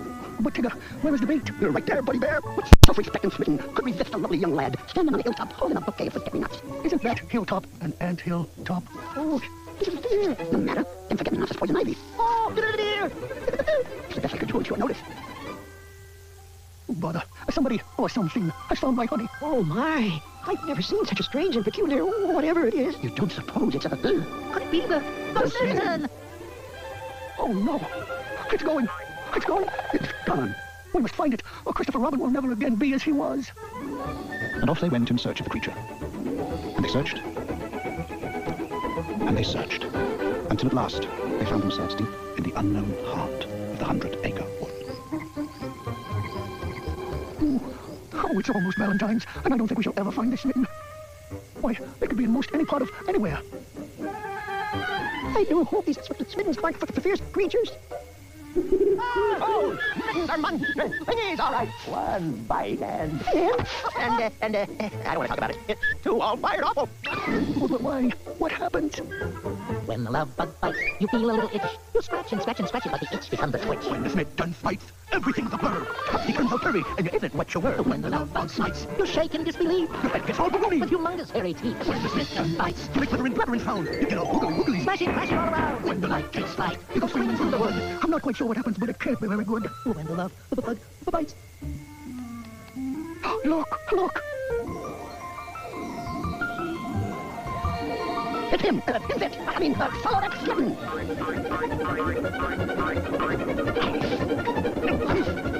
Oh, get in here!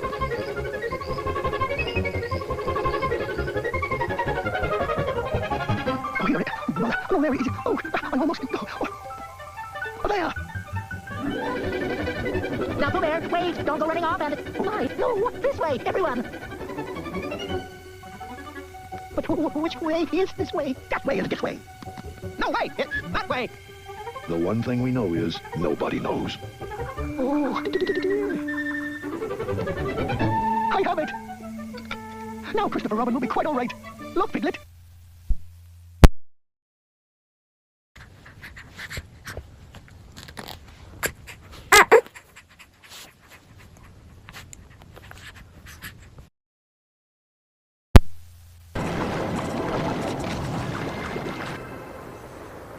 Here in Zumaya, the boundary between the Cretaceous and the Tertiary is hidden in a depression running beneath the overhang of a cliff.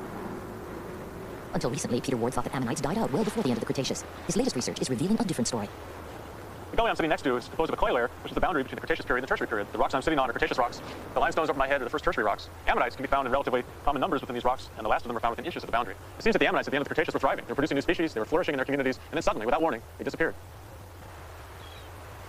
When the dinosaurs vanished from land, life in the oceans suffered a similar catastrophe. Along with ammonites, whole populations of sea creatures, great and small, also disappeared. But could an asteroid produce such global devastation? This is Meteor Crater, Arizona. Nearly a mile wide, it is the result of the impact of a meteorite a mere 150 feet in diameter. For the Alvarez theory to work, the meteorite that wiped out the dinosaurs had to be 220 times larger. Let us suppose it was. What would its effect have been? Jay Melosh is a theorist who likes to imagine what happens when giant rocks fall out of the sky. This is Kitt Peak National Observatory in Arizona, and I brought you here to give you a feeling for what the impact of a 6-mile diameter asteroid will do to the Earth. To get an idea of what 6 miles diameter really means, imagine the space between here and that distant peak on the horizon to be completely filled up with rock material. And further, imagine the space between the valley floor below us and an altitude of 6 miles filled up with solid rock. This enormous ball of rock will be rushing toward the Earth at 50,000 miles an hour, a speed that, if you were riding it, would take you from here to New York in under 3 minutes. When the asteroid strikes the ground, it buries itself in the Earth in a period of only 1 second.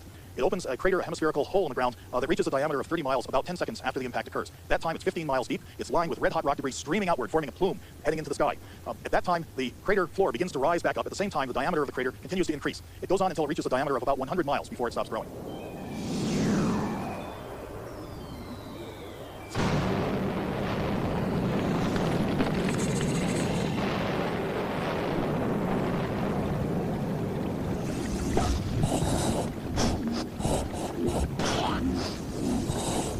What happens next is really interesting. As the asteroid plunges into the ground, it creates pressures about equal to that of the Earth's core. Under those pressures, the asteroid and also some of the Earth rock melt and vaporize and expand back out of the crater as a plume or glowing cloud of very high velocity gas and dust. This cloud expands at velocities up to the Earth's escape velocity, sending the debris into ballistic orbits that eventually ring back all over the Earth.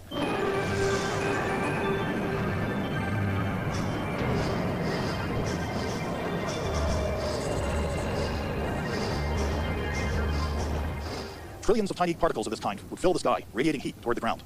On the ground, you would feel an effect very similar to that of an oven on broil, lasting for about an hour. Even green vegetation would dry out and begin to burst into flame spontaneously as a result of this thermal radiation, causing global forest fires.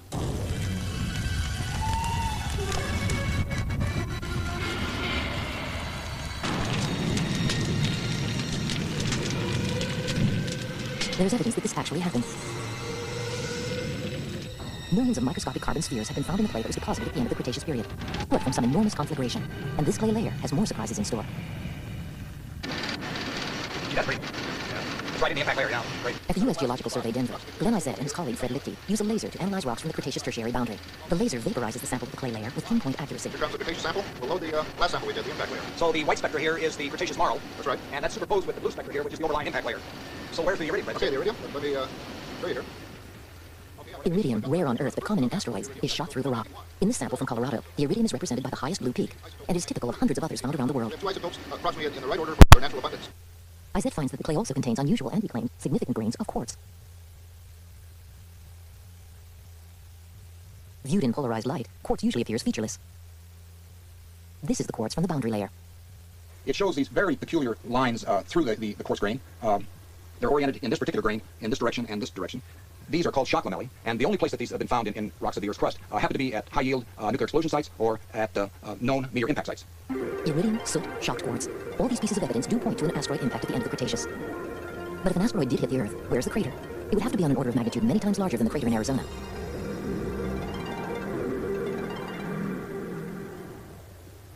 Glenn Penfield is a petroleum exploration geophysicist. In 1978, he was working in the Yucatan. He was trying to find underground oil deposits for Pemex, the Mexican National Oil Company. In a series of aerial surveys, he measured faint variations in the Earth's magnetic fields.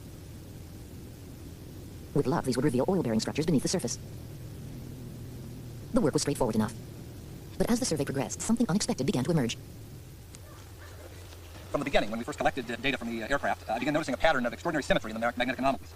Later, we put these into a map, and the picture held up one of a zone of highly magnetic material, an enormous ring of very intense magnetic anomalies that you can see here on the map, about 70 kilometers across, with very, very strong gradients in the field. Further out, a ring of very subtle features with a diameter of about 210 kilometers. A similar sort of configuration of anomalies is visible in the gravitational data. We see a central ring of high gravity anomalies indicating more dense material here in the center, again about 65 kilometers across, then a gravity low indicating lower density material, and finally another gravity high 180 kilometers in diameter. This area had been interpreted as containing volcanic features, but I've never seen volcanic features with this kind of symmetry on this sort of scale before, and it appeared to me that this had to be the result of a single event that at one time froze both the gravity and the magnetic fields in this highly symmetrical, highly ordered arrangement, and the most likely explanation to me was that of a gigantic meteor impact. There was no doubt that Penfield had discovered something, a great circular structure 130 miles across, 2,500 feet beneath the surface of the Yucatan. In his mind's eye, Penfield saw a multi-ringed crater, complete with a raised central region and concentric rings. But where was the physical evidence in the form of actual rocks?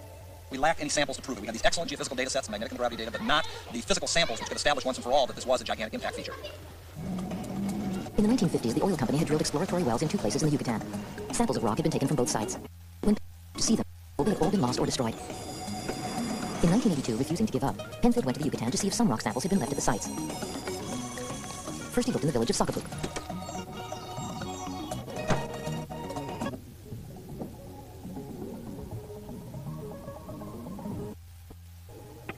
This is the Socapuk #1 wellhead here in the middle of the village of Socapuk. It was actually pretty easy to find. There were a lot more pigs when I was here a decade ago, and I dug both here and in the mud pit from the well that was drilled here, digging through quite a bit of pig manure that had been left for the last 30 years, in order to find the samples that might prove that this was an impact feature. This well was drilled to 1,500 meters, and for the first 1,000 meters, it was just a monotonous sequence of white limestone rock. And then the well site geologist reported a broken up kind of greenish material for a substantial thickness, and then finally something that looked like glass. Appeared to be a volcanic sort of glass, is the way it was described. And it was for a sample of either one of those 2 rocks, either this broken up greenish material or the glass, that I had come here. The Socapuk site yielded nothing useful, so Penfield went to the neighboring village of Sixalub. There on the grounds of a ruined estate, he found a second drill site. Interesante. Creo que sí, creo que sí.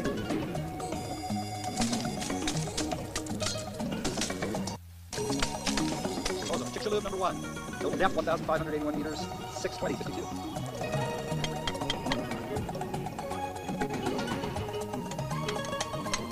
The final result of all my searching at Socapuk and Chicxulub really amounted to very little. I had a few samples of cement matrix with some shards of rock in it that may or may not have come out of the wells. They weren't really amenable to any kind of analysis that would show that Chicxulub was an impact feature. And so, for the time being, I was completely stuck. Penfield had come up empty. He wrote up his findings and went back to work looking for oil. In the meantime, the Alvarezes had proposed their asteroid theory. Now everyone was searching for the crater, but not in Mexico. This is the Brazos River in Texas. In 1987, Alan Hildebrand, a student at the University of Arizona, Tucson, had heard about the Alvarez impact theory and was conducting his own search for a likely crater. At the time, he had never heard of Glenn Penfield.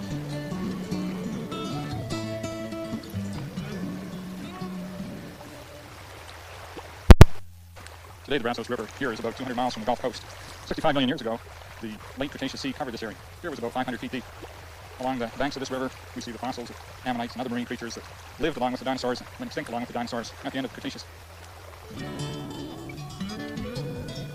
Hildebrand knew that hidden in the riverbanks is one of the world's most unusual Cretaceous tertiary boundary sites. In most places, the Cretaceous and tertiary rocks are separated by a very narrow clay layer, one that is no more than a half-inch thick. But on the bank of this river, there is a rubble-filled interval almost 3 feet deep. Here, the dividing line between the world of the dinosaurs and the world that came after is startlingly clear.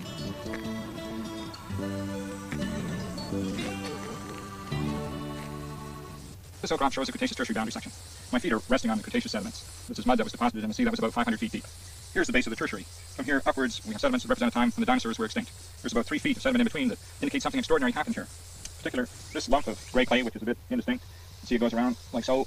This is a boulder about 3 feet across.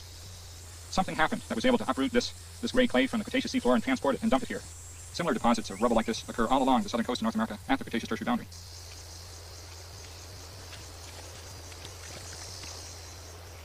The presence of the rubble beds here, and the rubble beds all along the southern coast of North America, indicates that something extraordinary happened here, something like a giant wave washing across the southern margin of the continent.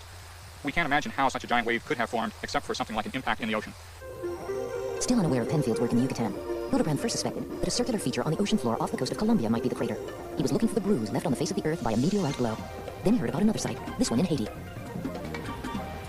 65 million years ago, this region, like that around the Brazos River, was beneath the sea. High in the mountains, near the village in Haiti's southern peninsula, there was a curious sequence of marine rock. It was discovered by Florentine Maras, a native-born Haitian, now at Florida International University, Miami. This is my site. That's the Baylock Formation. The bottom two-thirds from the valley is Cretaceous, and above it, that's Tertiary. Right about one-third from the road, you can see a little quarry, and that's where we have the KT boundary. The KT boundary is what scientists call the layer of rock laid down at the end of the Cretaceous period. At first, Maras thought that he had found traces of an ancient volcano. Not until 15 years later did Alan Hildebrand suggest that, like the Brazos River site, it might indicate the presence of a nearby impact crater. Okay, this is another piece of the boundary layer. As you can see here, it is very, very distinct. At the bottom, that's Cretaceous, and here that's the boundary, the so-called boundary layer. And we are going to take a sample to show you what it looks like. It was at this point, September 1990, that the dinosaurs series itself played a small part in the story. Samples collected for our purposes proved to be of particular interest to both Florentine Maras and geologist Glenn Izett. Here's a sample of the rock that you see here being collected by Florentine Maras and that the dinosaur production team was kind enough to bring back from Haiti. I've mounted the rock sample in plastic and then ground it flat so we can see what's going on with this in this rock. What really drew my attention is this zone here in the base of the sample, about 2 centimeters thick, of greenish-black pellets. Seen under the microscope, the pellets had a curious and distinctive shape. They resembled tektites, droplets of molten material splashed out of the earth by an impact and then frozen into form. A drop of milk falling into a bowl creates the same forms as it splashes into the liquid beneath. Tektites in the boundary layer would prove that an asteroid impact occurred at the end of the Cretaceous period. Izett took a closer look at the interior of the molten pellets. It turns out to be a black glass, real tektite glass. It demonstrates that there really was an impact at the Cretaceous tertiary boundary. Tektites have only been found associated with large asteroid or comet impacts.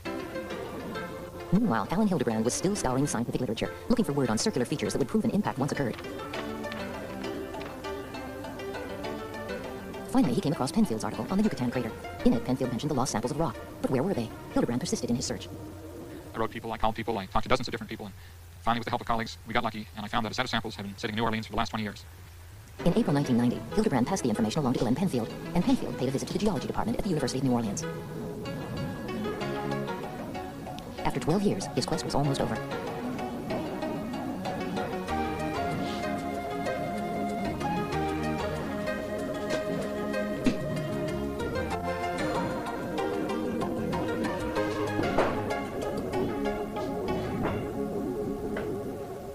This is typical of the limestone rock present in the Yucatan #2 well. The well that had been dug in Chicxulub. There were scores of samples produced as the drill chewed its way through 10,000 feet of the Earth's crust. They all looked pretty much alike, except for one. This one here, from 301 to 303 meters, is unlike any of the others. Green, full of fragmented shards of broken up rocks that existed previously. It has a texture totally unlike any of the other samples of the limestone throughout the well. And it signifies a rock put together of fragments of pre-existing rock, disordered, jumbled together, and broken up. Penfield sent a sample to Alan Hildebrand to look for the key features that would signify the impact of a comet or asteroid, iridium or shocked quartz. When Glenn Penfield sent me the first samples we found in New Orleans, we did a couple of separations of them, and we found some shock quartz in both of the samples. And of course, with the duplication and the care we take in making these preparations, we were quite sure that we'd established that shock quartz occurred in this deposit outside but near the crater. So likely the big hole nearby was a crater. Millions of years ago, something happened here. A titanic explosion that sent shockwaves hundreds of miles in every direction, carrying debris at least as far as the coast of Texas. We're sitting here at ground zero in the Chicxulub crater and stretches for 90 kilometers in every direction around us and represents one of the most cataclysmic events in the Earth's history. We named it Chicxulub, both for the village nearby here and for the first well that was drilled into the structure, but also appropriately because Chicxulub in the ancient means the tail of the devil. The Yucatan crater is in the right place, and it's the right size. But is it the right answer? Perhaps the dinosaurs were already going extinct. Scientists know that 61 kinds of dinosaur were alive 6 million years before the end of the Cretaceous. But 2 million years before the end of the Cretaceous, there were only 18. Recently, new evidence has come to light that something did indeed hit the Earth in the late Cretaceous period. Most paleontologists are reluctant to accept the idea that this event could have extinguished the dinosaurs. Okay, the asteroid theory. Does it explain the extinction of dinosaurs? There are problems. There is the frog problem. You see, there are thousands of species of tropical frog today, and frogs are immortal as family of species. They never suffer mass extinction. When the mammoths went extinct, the frogs survived. When the dinosaurs went extinct, the frogs survived. And frogs are very delicate animals, very delicate to climate change. If you smacked the Earth today with an asteroid, blotted out the sun, you would freeze frogs long before you'd freeze a big animal. What kills off big animals like dinosaurs or elephants? What does an elephant do that a frog doesn't? Elephants spread. Dr. Bacher points out that large land animals, such as elephants, travel enormous distances in the course of their lives. In this sense, dinosaurs resemble today's fast-moving beasts, capable of traversing large expanses of terrain. And towards the end of the Cretaceous period, dinosaurs do seem to have gone traveling in large numbers. Newly formed land bridges connected previously isolated continents and made it possible for dinosaurs, if they wished, to walk from Mongolia to Montana. This brought different species of dinosaur into contact with one another for the first time, which leads to the theory of dinosaur extinction favored by Dr. Bacher. Bacher points out that in the late 19th century, the disease rinderpest spread from Asia to Africa, threatening the extinction of nearly 40 species of African antelope.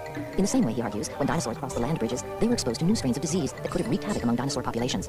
Like the colonists who brought measles to the Americas, when dinosaurs spread, they spread disease, and became in turn the victims of their own relentless exploration. What caused the dinosaurs to vanish from the Earth? No one knows for sure. There is no agreement on a most likely answer.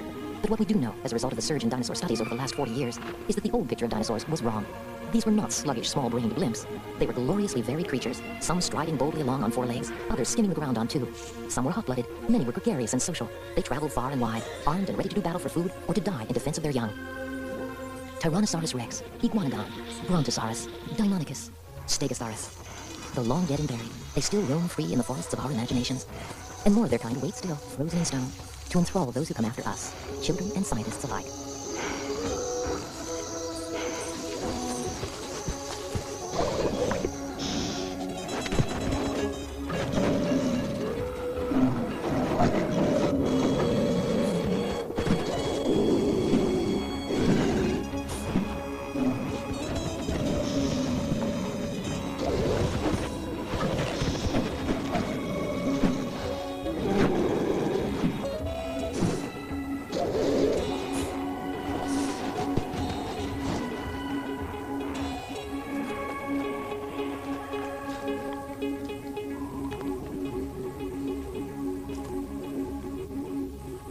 Okay, so the dinosaurs went extinct. Things like Allosaurus and all its giant kin died out. Is that a tragedy for everybody? Well, no.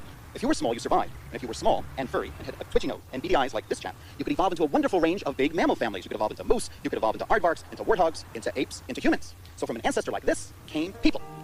Humankind owes its success story to the extinction of giant dinosaurs.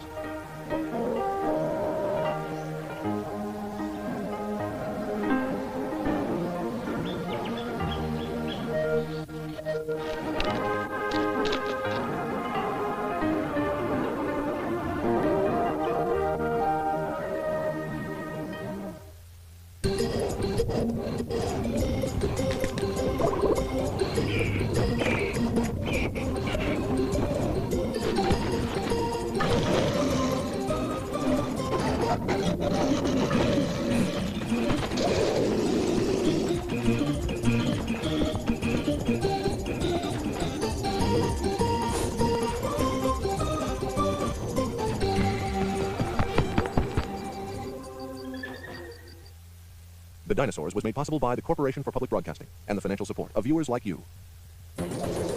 As an additional service of this station, the Dinosaurs series is available from PBS Home Video. To order by credit card, call 1-800-PLAY-PBS. This is PBS.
battle that became one of America's greatest legends. But the real story of how and why it happened is buried in myth. This was a modern army, artillery, and Gatling guns. There was no way that they could lose. My grandfather, one of Custer's scouts, told Custer they would all die that day. Last Stand at Little Bighorn, tonight on The American Experience.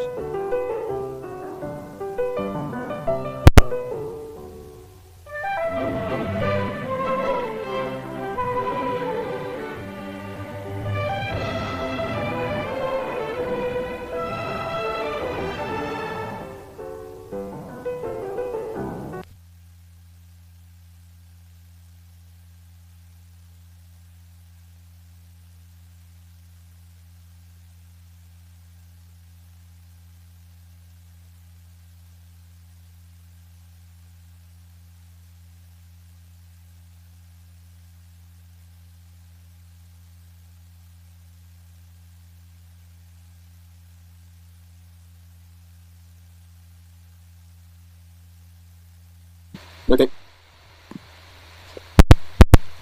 Well, make sure that's the end of it.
Dinosaurs.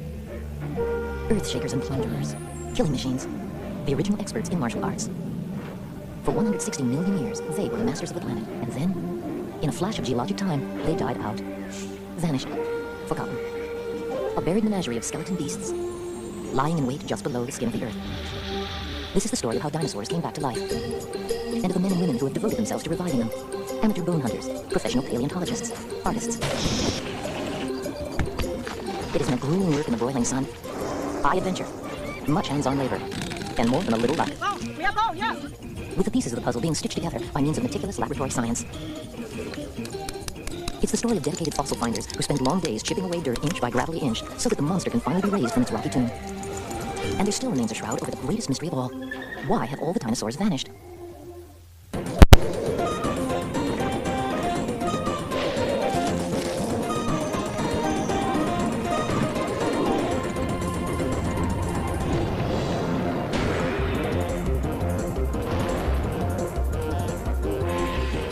The Dinosaurs is made possible by the Corporation for Public Broadcasting and the financial support of viewers like you. The story of dinosaurs in modern times begins in the 18th century in Holland, the city of Maastricht. Once 70 million years ago, this was the bottom of a sea, a warm sea, and here limestone was formed. For centuries, the people of Maastricht quarried this limestone for buildings, burrowing into the rocks to create a vast warren of caves.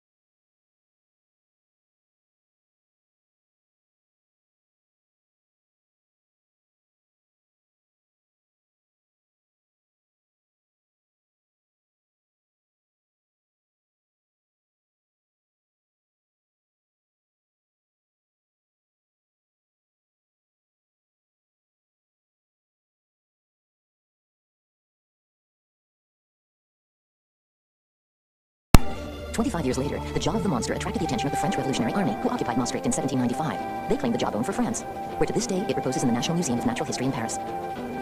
Soon after the French Revolution, the National Museum was the scene of another revolution. This one led by a celebrated professional scientist, Georges Cuvier. Cuvier was professor of comparative anatomy, which was a booming branch of science at that time. And it was the very best place in the world for him to be, because I think the museum there probably had a larger collection than anywhere else in the world of skeletons and skins and, to some extent, pickled guts and so on, of a whole range of living species from all around the world. Like the other professors, he lived on the job. He had a house which went with the job, which was almost in the same grounds as the museum and the botanic gardens. And the botanic gardens included, as it still does, a small zoo. So he had access to at least a small collection of living animals, which he could study and see how they moved, how they put their anatomy to good use. So he was in a very good position to understand the relation between bones and muscles and sense organs and gut and everything else within a living creature, and see how all those parts of the body contributed to a whole way of life. Cuvier had a theory. Huge bones had been found beneath the streets of Paris. They looked like elephant bones, except that they belonged to a creature that was clearly a different species, now called a mastodon. Cuvier reasoned that these bones belonged to an animal that had become extinct. And it was really the first time that there was a really good, pretty strong case for extinction. Then one day, Cuvier turned his attention to the huge jawbone, the trophy from Maastricht. And he compared it with living reptiles and concluded this time that it was an enormous marine lizard. Cuvier had opened the door to a past buried far deeper than anyone had imagined. And the search he began has continued to this day. Marine lizards, like the monster from Maastricht, now identified as a mosasaur, populated the seas during the millions of years when dinosaurs reigned supreme on land. These sea creatures are what lured paleontologist Christopher McGowan here to Williston Lake in the Canadian Rocky Mountains. Well, 30 years ago, we'd have been walking along here, but there was a dam put in on this Peace River and flooded this whole valley, and we've got this monstrous, great, very cold lake. And we can see all along this new coastline, which was once, of course, halfway up the mountain, we've got these rock exposures. And these rock exposures are Upper Triassic in age. And 220 million years ago, this whole area was one vast sea, and it was warm, probably quite pleasant. And in those warm seas were all sorts of animals. The most interesting, from my point of view, are these wonderful reptiles, the sea dragons. The sea dragons McGowan has come in search of are ichthyosaurs. Ichthyosaurs were once as abundant in the sea as dinosaurs were on land.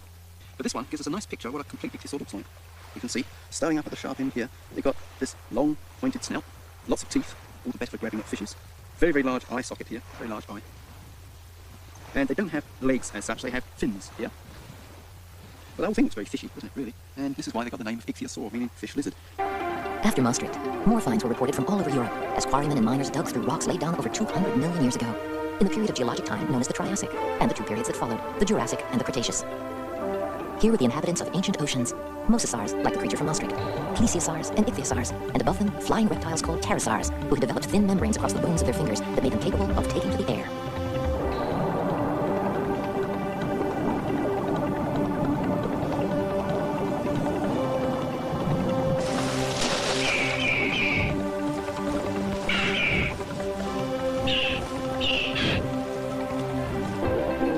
And then, in 1822, came the first dinosaur find. Tilgate Forest, Sussex, England. Gideon Mantell, a 32-year-old doctor, tells the story in his diary. Sent for to Mrs. Morris, who suffers much from the ague. Mrs. Mantell accompanied me. Very pleasant ride, pursuing our way through the windings of the wood. While I was attending to Mrs. Morris, my good wife descended from the chaise to take the air. Men repairing the road had left piles of rock from the nearby quarry. Mrs. Mantell, being possessed of a keen eye, but she often assists me in engraving illustrations to my researches, was taken with something that had been exposed by the quarrymen. Having applied a plaster to Mrs. Morris, I returned to the chaise and went in search of Mrs. Mantell. I found her much excited and desirous to show what she had found. You have discovered an animal new to science. A pretty tale, but some fiction is mixed in with the facts. Mantell was not the only dinosaur hunter to fall in love with the romance of a time before time. But the tooth itself is no fiction. It sits in the British Museum of Natural History. Dr. David Norman. And this is it. This is one of the teeth that Mantell found, and one of the first ones that he described.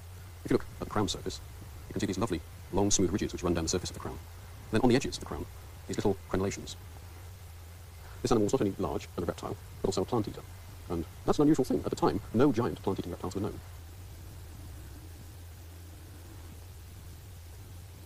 Mantell was really encouraged by the discovery of these new teeth. It really started looking in earnest at the quarries in the area. He discovered a whole variety of bones. He discovered bones like this, which is from the backbone of a very large creature. He also discovered a whole variety of broken limb bones, again, something very large. Other odd bones like this, which are toe bones. And then, most puzzlingly of all, he found these long pointed bones, for all the world rather like the horn of a rhinoceros. His problem now was to really make sense of all these. What sort of an animal do all these bones belong to? Mantell, consumed by his search, spent hours at the Royal College of Surgeons in London studying specimens. And then one day, someone showed him a stuffed iguana lizard, one of the first to be imported from the West Indies.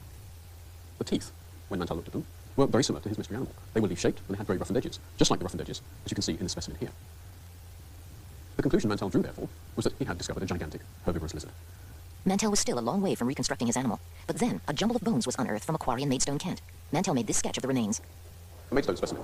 It was discovered in 1834, and it was blasted out of the quarry. You can still see here the blast hole where the thing was actually blown to pieces. It was glued back together, more or less.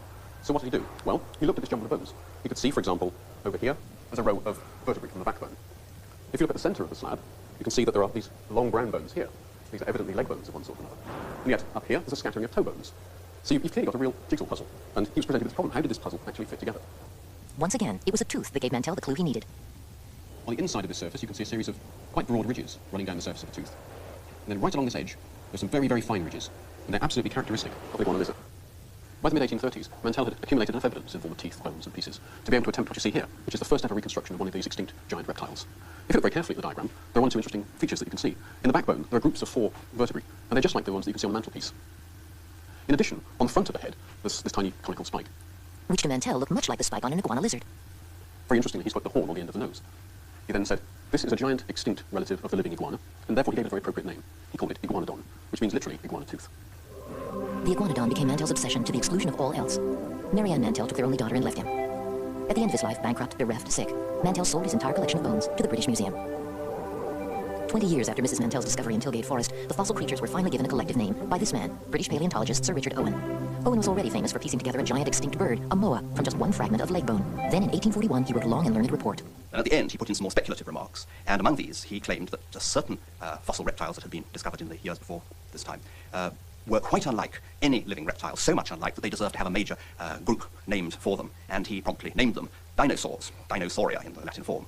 Which means in its English form, terrible lizards. Here they are, as conceived by British sculptor Waterhouse Hawkins. Hawkins heard about Owen's dinosaurs while he was working on designs for the famous Crystal Palace exhibition in London that had been built to celebrate the brilliant achievements of modern man. The Great Exhibition of 1851 was the first big exhibition of its kind in the world. It was housed in a spectacular piece of architecture, an enormous building completely made of glass and steel. Inspired by Owen's vision of these terrible lizards and seizing the opportunity offered by the exhibition, Hawkins contacted Owen, and together they designed a fossil zoo based on Waterhouse Hawkins' sketches to be housed on the grounds of the Crystal Palace. In 1853, the zoo was complete enough for Owen to host a dinner party inside a half-finished iguanodon. The following year, 1854, the exhibit was opened, and 40,000 people attended on the first day. So altogether, this made a complete, very spectacular and complete age of reptiles, which seemed to have preceded the age of mammals, and which in turn had preceded the age of man. The animals still stand there as Owen and Hawkins envisioned them.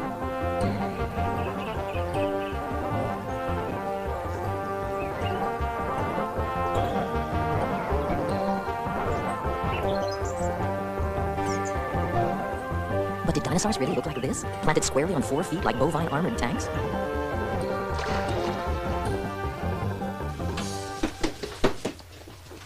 The first answers came from the other side of the Atlantic. Peter Dodson is professor of paleontology at the University of Pennsylvania. These goings-on in Britain were all very well and good, but it took discoveries here in America to really advance the science of paleontology. This is the very first American dinosaur discovery. This tooth was tantalizing rather than informative. The most exciting dinosaur discovery was the discovery of this skeleton in New Jersey, in Haddonfield, New Jersey. These bones were sent to Professor Leidy at the Academy of Natural Sciences in Philadelphia. Leidy was a brilliant paleontologist and anatomist. He named the skeleton Hadrosaurus. This was the first duck-billed dinosaur. In studying the skeleton, he realized that the thigh bone was very big and heavy, just what you would expect from an animal that weighed as much as an elephant. But the bones of the forelimb, the front leg, were very light, rather short, slender. This was not an animal which could have walked on all fours. It could not have supported its weight on its front legs. And thus was born the concept of the upright, two-legged dinosaur.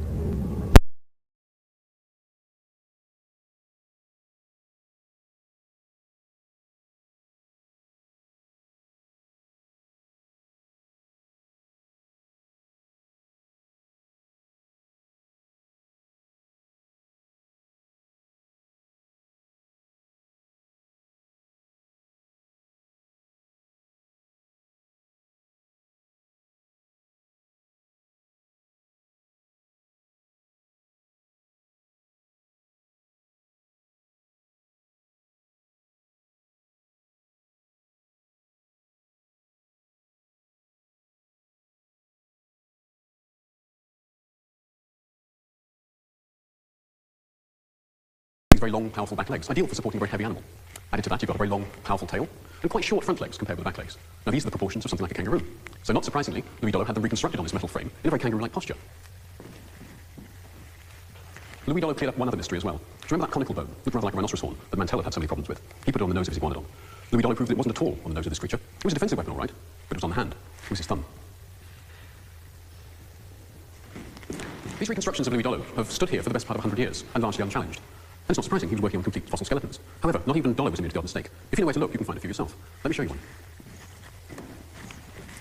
Back here in the tail, you can see that it has a lovely curvature. The back end of the tail rests on the ground, and it curves smoothly up to the hips with its angle, just like that of a kangaroo. However, if you look closely at the vertebrae, you can see that in a number of places the bones are actually dislocated. Here, and here. In fact, Dollo probably broke those to make that smoothly curved tail. So if we straighten the tail like we really should, as we've seen, that brings the chest down much more close to the ground, and naturally you'll have the arms are going to fall very close to the ground, and the hands can be used as they really should have been for walking. That would have made Iguanodon a quite adequate quadruped, and perhaps one that owners are actually rather pleased about. So has David Norman finally reconstructed Iguanodon right? Well, we've got it right for the moment. Meanwhile, in 1877, just before Dollo's Iguanodons came to light, the American West had been the scene of a remarkable scientific showdown. High noon over dinosaur bones. Paleontologist Robert Bacher. This is Como Bluff, Wyoming. To me, the most beautiful place in the world. Because it was here at Como, in 1877, the first complete dinosaur skeletons were found, and suddenly dinosaurs became famous worldwide. So illustrious were the finds here among bone diggers, that the greatest minds in paleontology were willing to wage war right here. The war was fought between Othniel Charles Marsh of Yale University and Edward Drinker Cope of Philadelphia, two wealthy scientists and lifelong rivals. We're just across the river from Philadelphia. This was Cope's territory. He had it staked out. These pits also happened to be rich in fossils, and Cope arranged with the pit operators to receive a steady stream of fossils. Cope's problems began when Marsh asked if he could come along on a fossil collecting trip. So Cope accommodated Marsh and brought him down, right into the pit. And they collected fossils, found lots and lots of things, even a few dinosaurs. They had a wonderful time. They parted good friends. They even named species after each other. But Cope didn't realize that Marsh was taking notes, and Marsh actually paid off the quarry operators. And so the steady stream of fossils that had been coming to Cope dried up. In 1867, the new Transcontinental Railroad was pushing through a remote area of Wyoming.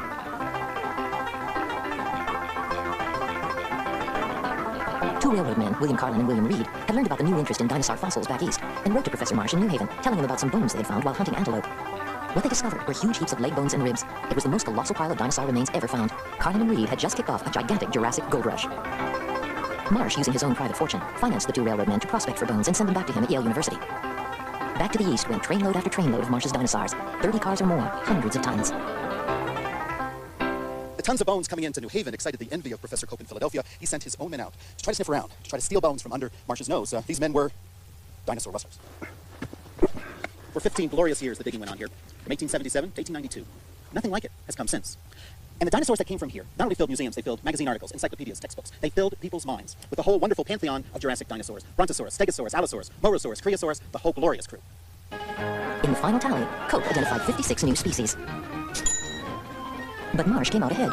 His total of new species was 80.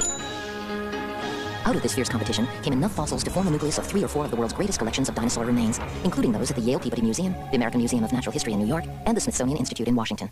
Cope died in 1897, 2 years before his rival Marsh. But Cope issued one last challenge. In his will, Cope specified that his skull be preserved and his brain be measured, because in those days, many scientists believed that brain size was the true measure of intelligence, and Cope was confident that science would show that he was more intelligent than his hated rival. But Marsh never rose to the challenge, so we will never know the truth. However, Cope's wishes were respected, and we have his skull right here in Philadelphia. In the days of Cope and Marsh, dinosaurs were assumed to be reptiles, huge lizards. But this picture began to change, in part because of the finds made here in Utah. 150 million years ago, this land was flat. But 60 million years ago, gigantic forces crumpled the land, tilting it on its side, and the secrets buried in the silt of that river were exposed. Curator of the Carnegie Museum, Chris Kristolka. One of the first guys to work this area was Earl Douglas. He was sent out here by the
けがえのない何かを失う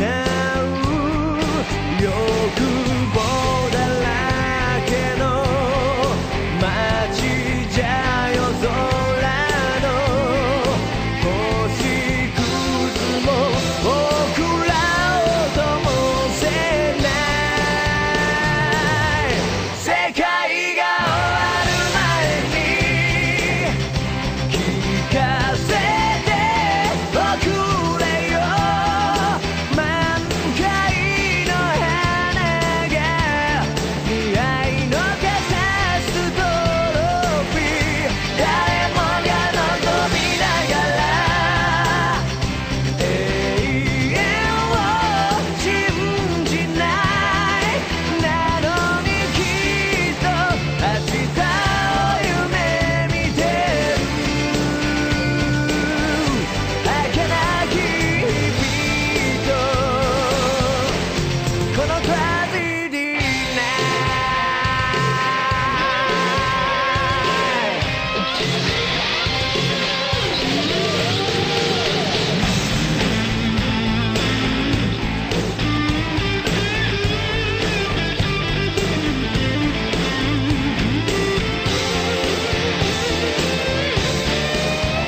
沙无色林，少年的文白马衣，不为蝼蚁不轻盈。身如镜，梦忽惊，高台观烟行。岂奈风衣皆可lum，不忘贪图尽相迎。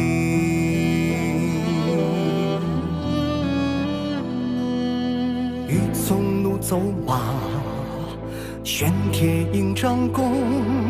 不凭何止非秦时，俯首与击红。压顶破夜归，仗剑与游龙。周身百骸醉一骨，不为尽刀从。竹草四方，沙漠苍茫。那具血霜扑面，射雕引弓塞外奔驰。笑傲此生无厌倦。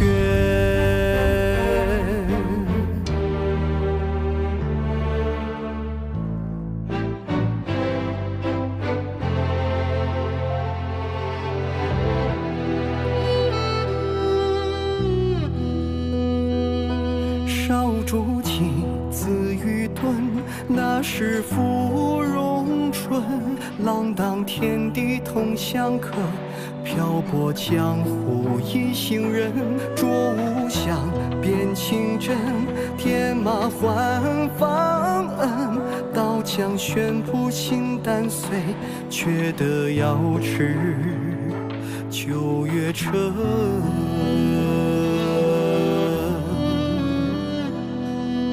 山外多险境，不登繁华楼。俯首难算皆虚妄，少年得佳偶。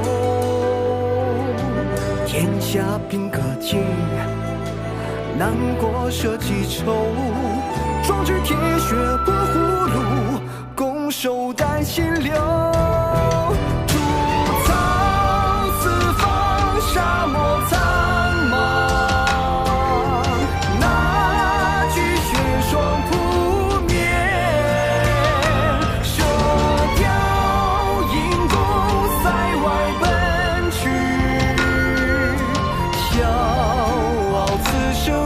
厌倦。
毛衣玄袍裙，飞沙无色林。少年的文白马衣，不为蝼蚁不轻盈。身如镜，梦忽惊，高台观烟行。岂奈风衣皆可lum，不忘贪图尽相迎。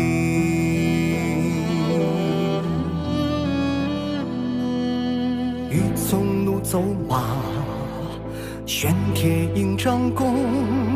不必何止费尽时，俯首于疾鸿。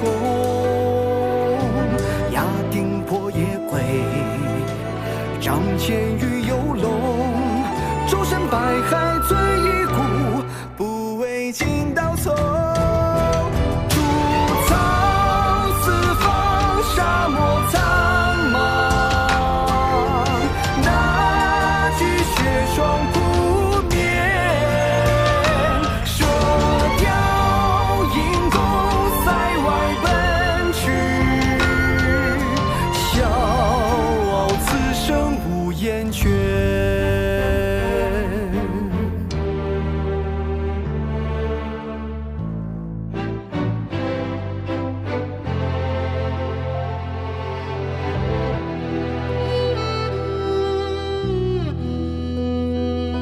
少竹起，自愚钝，那时芙蓉春。浪荡天地同相克，漂泊江湖一行人。着无相，辨清真，天马换方恩。刀枪悬扑心胆碎，却得瑶池九月彻。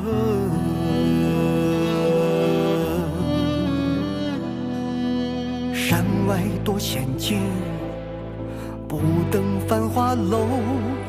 俯首难算皆虚妄，少年得佳偶。天下兵戈尽，难过社稷愁。壮志铁血过葫芦，拱手担心流。竹草四方沙。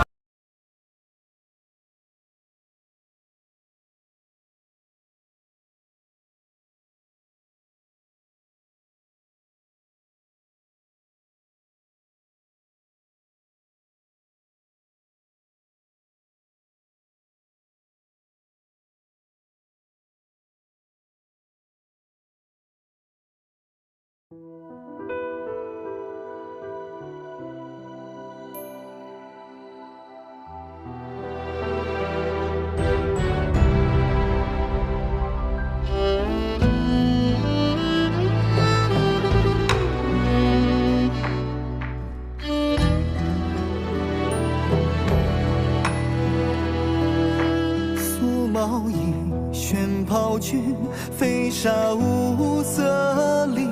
少年得闻白马音，不为蝼蚁不轻盈。身如镜，梦忽惊，高台观烟行。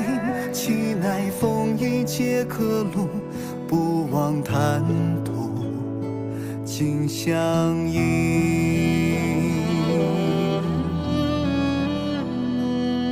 欲纵怒走马，玄铁应张弓。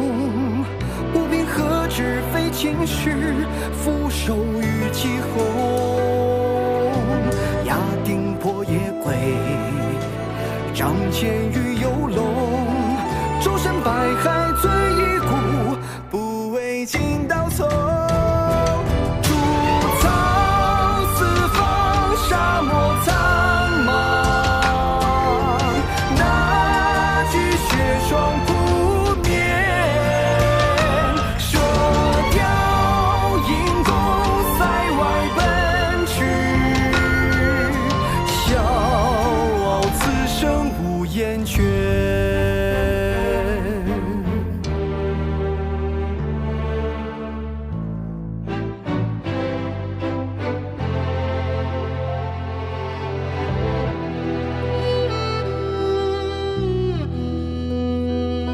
少竹起，自愚钝，那时芙蓉春。浪荡天地同相克，漂泊江湖一行人。着无相，辨清真，天马换方恩。刀枪悬扑心胆碎，却得瑶池九月彻。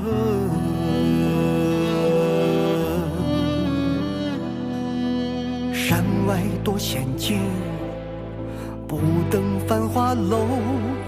俯首难算皆虚妄，少年的骄傲。天下并可尽，难过舍己愁。壮志铁血搏葫芦，攻守担心流。竹草四方，沙漠苍茫。那句雪霜扑面，射雕引弓塞外奔驰。笑傲此生无言绝。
君飞沙无色林，少年的文白马衣，不为蝼蚁不轻盈。身如镜，梦忽惊，高台观烟行。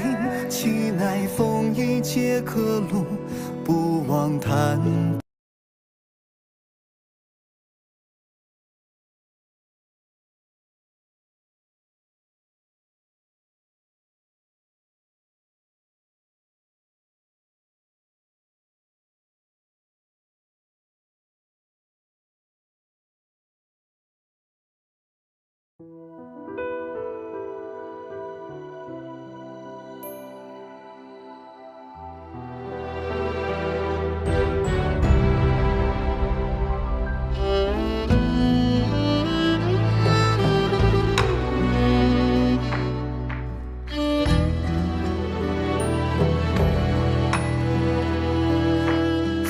毛衣玄袍君，飞沙无色林。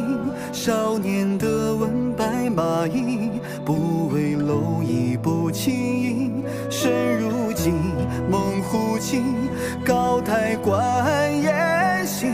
岂奈风雨皆可路，不忘贪图金相依。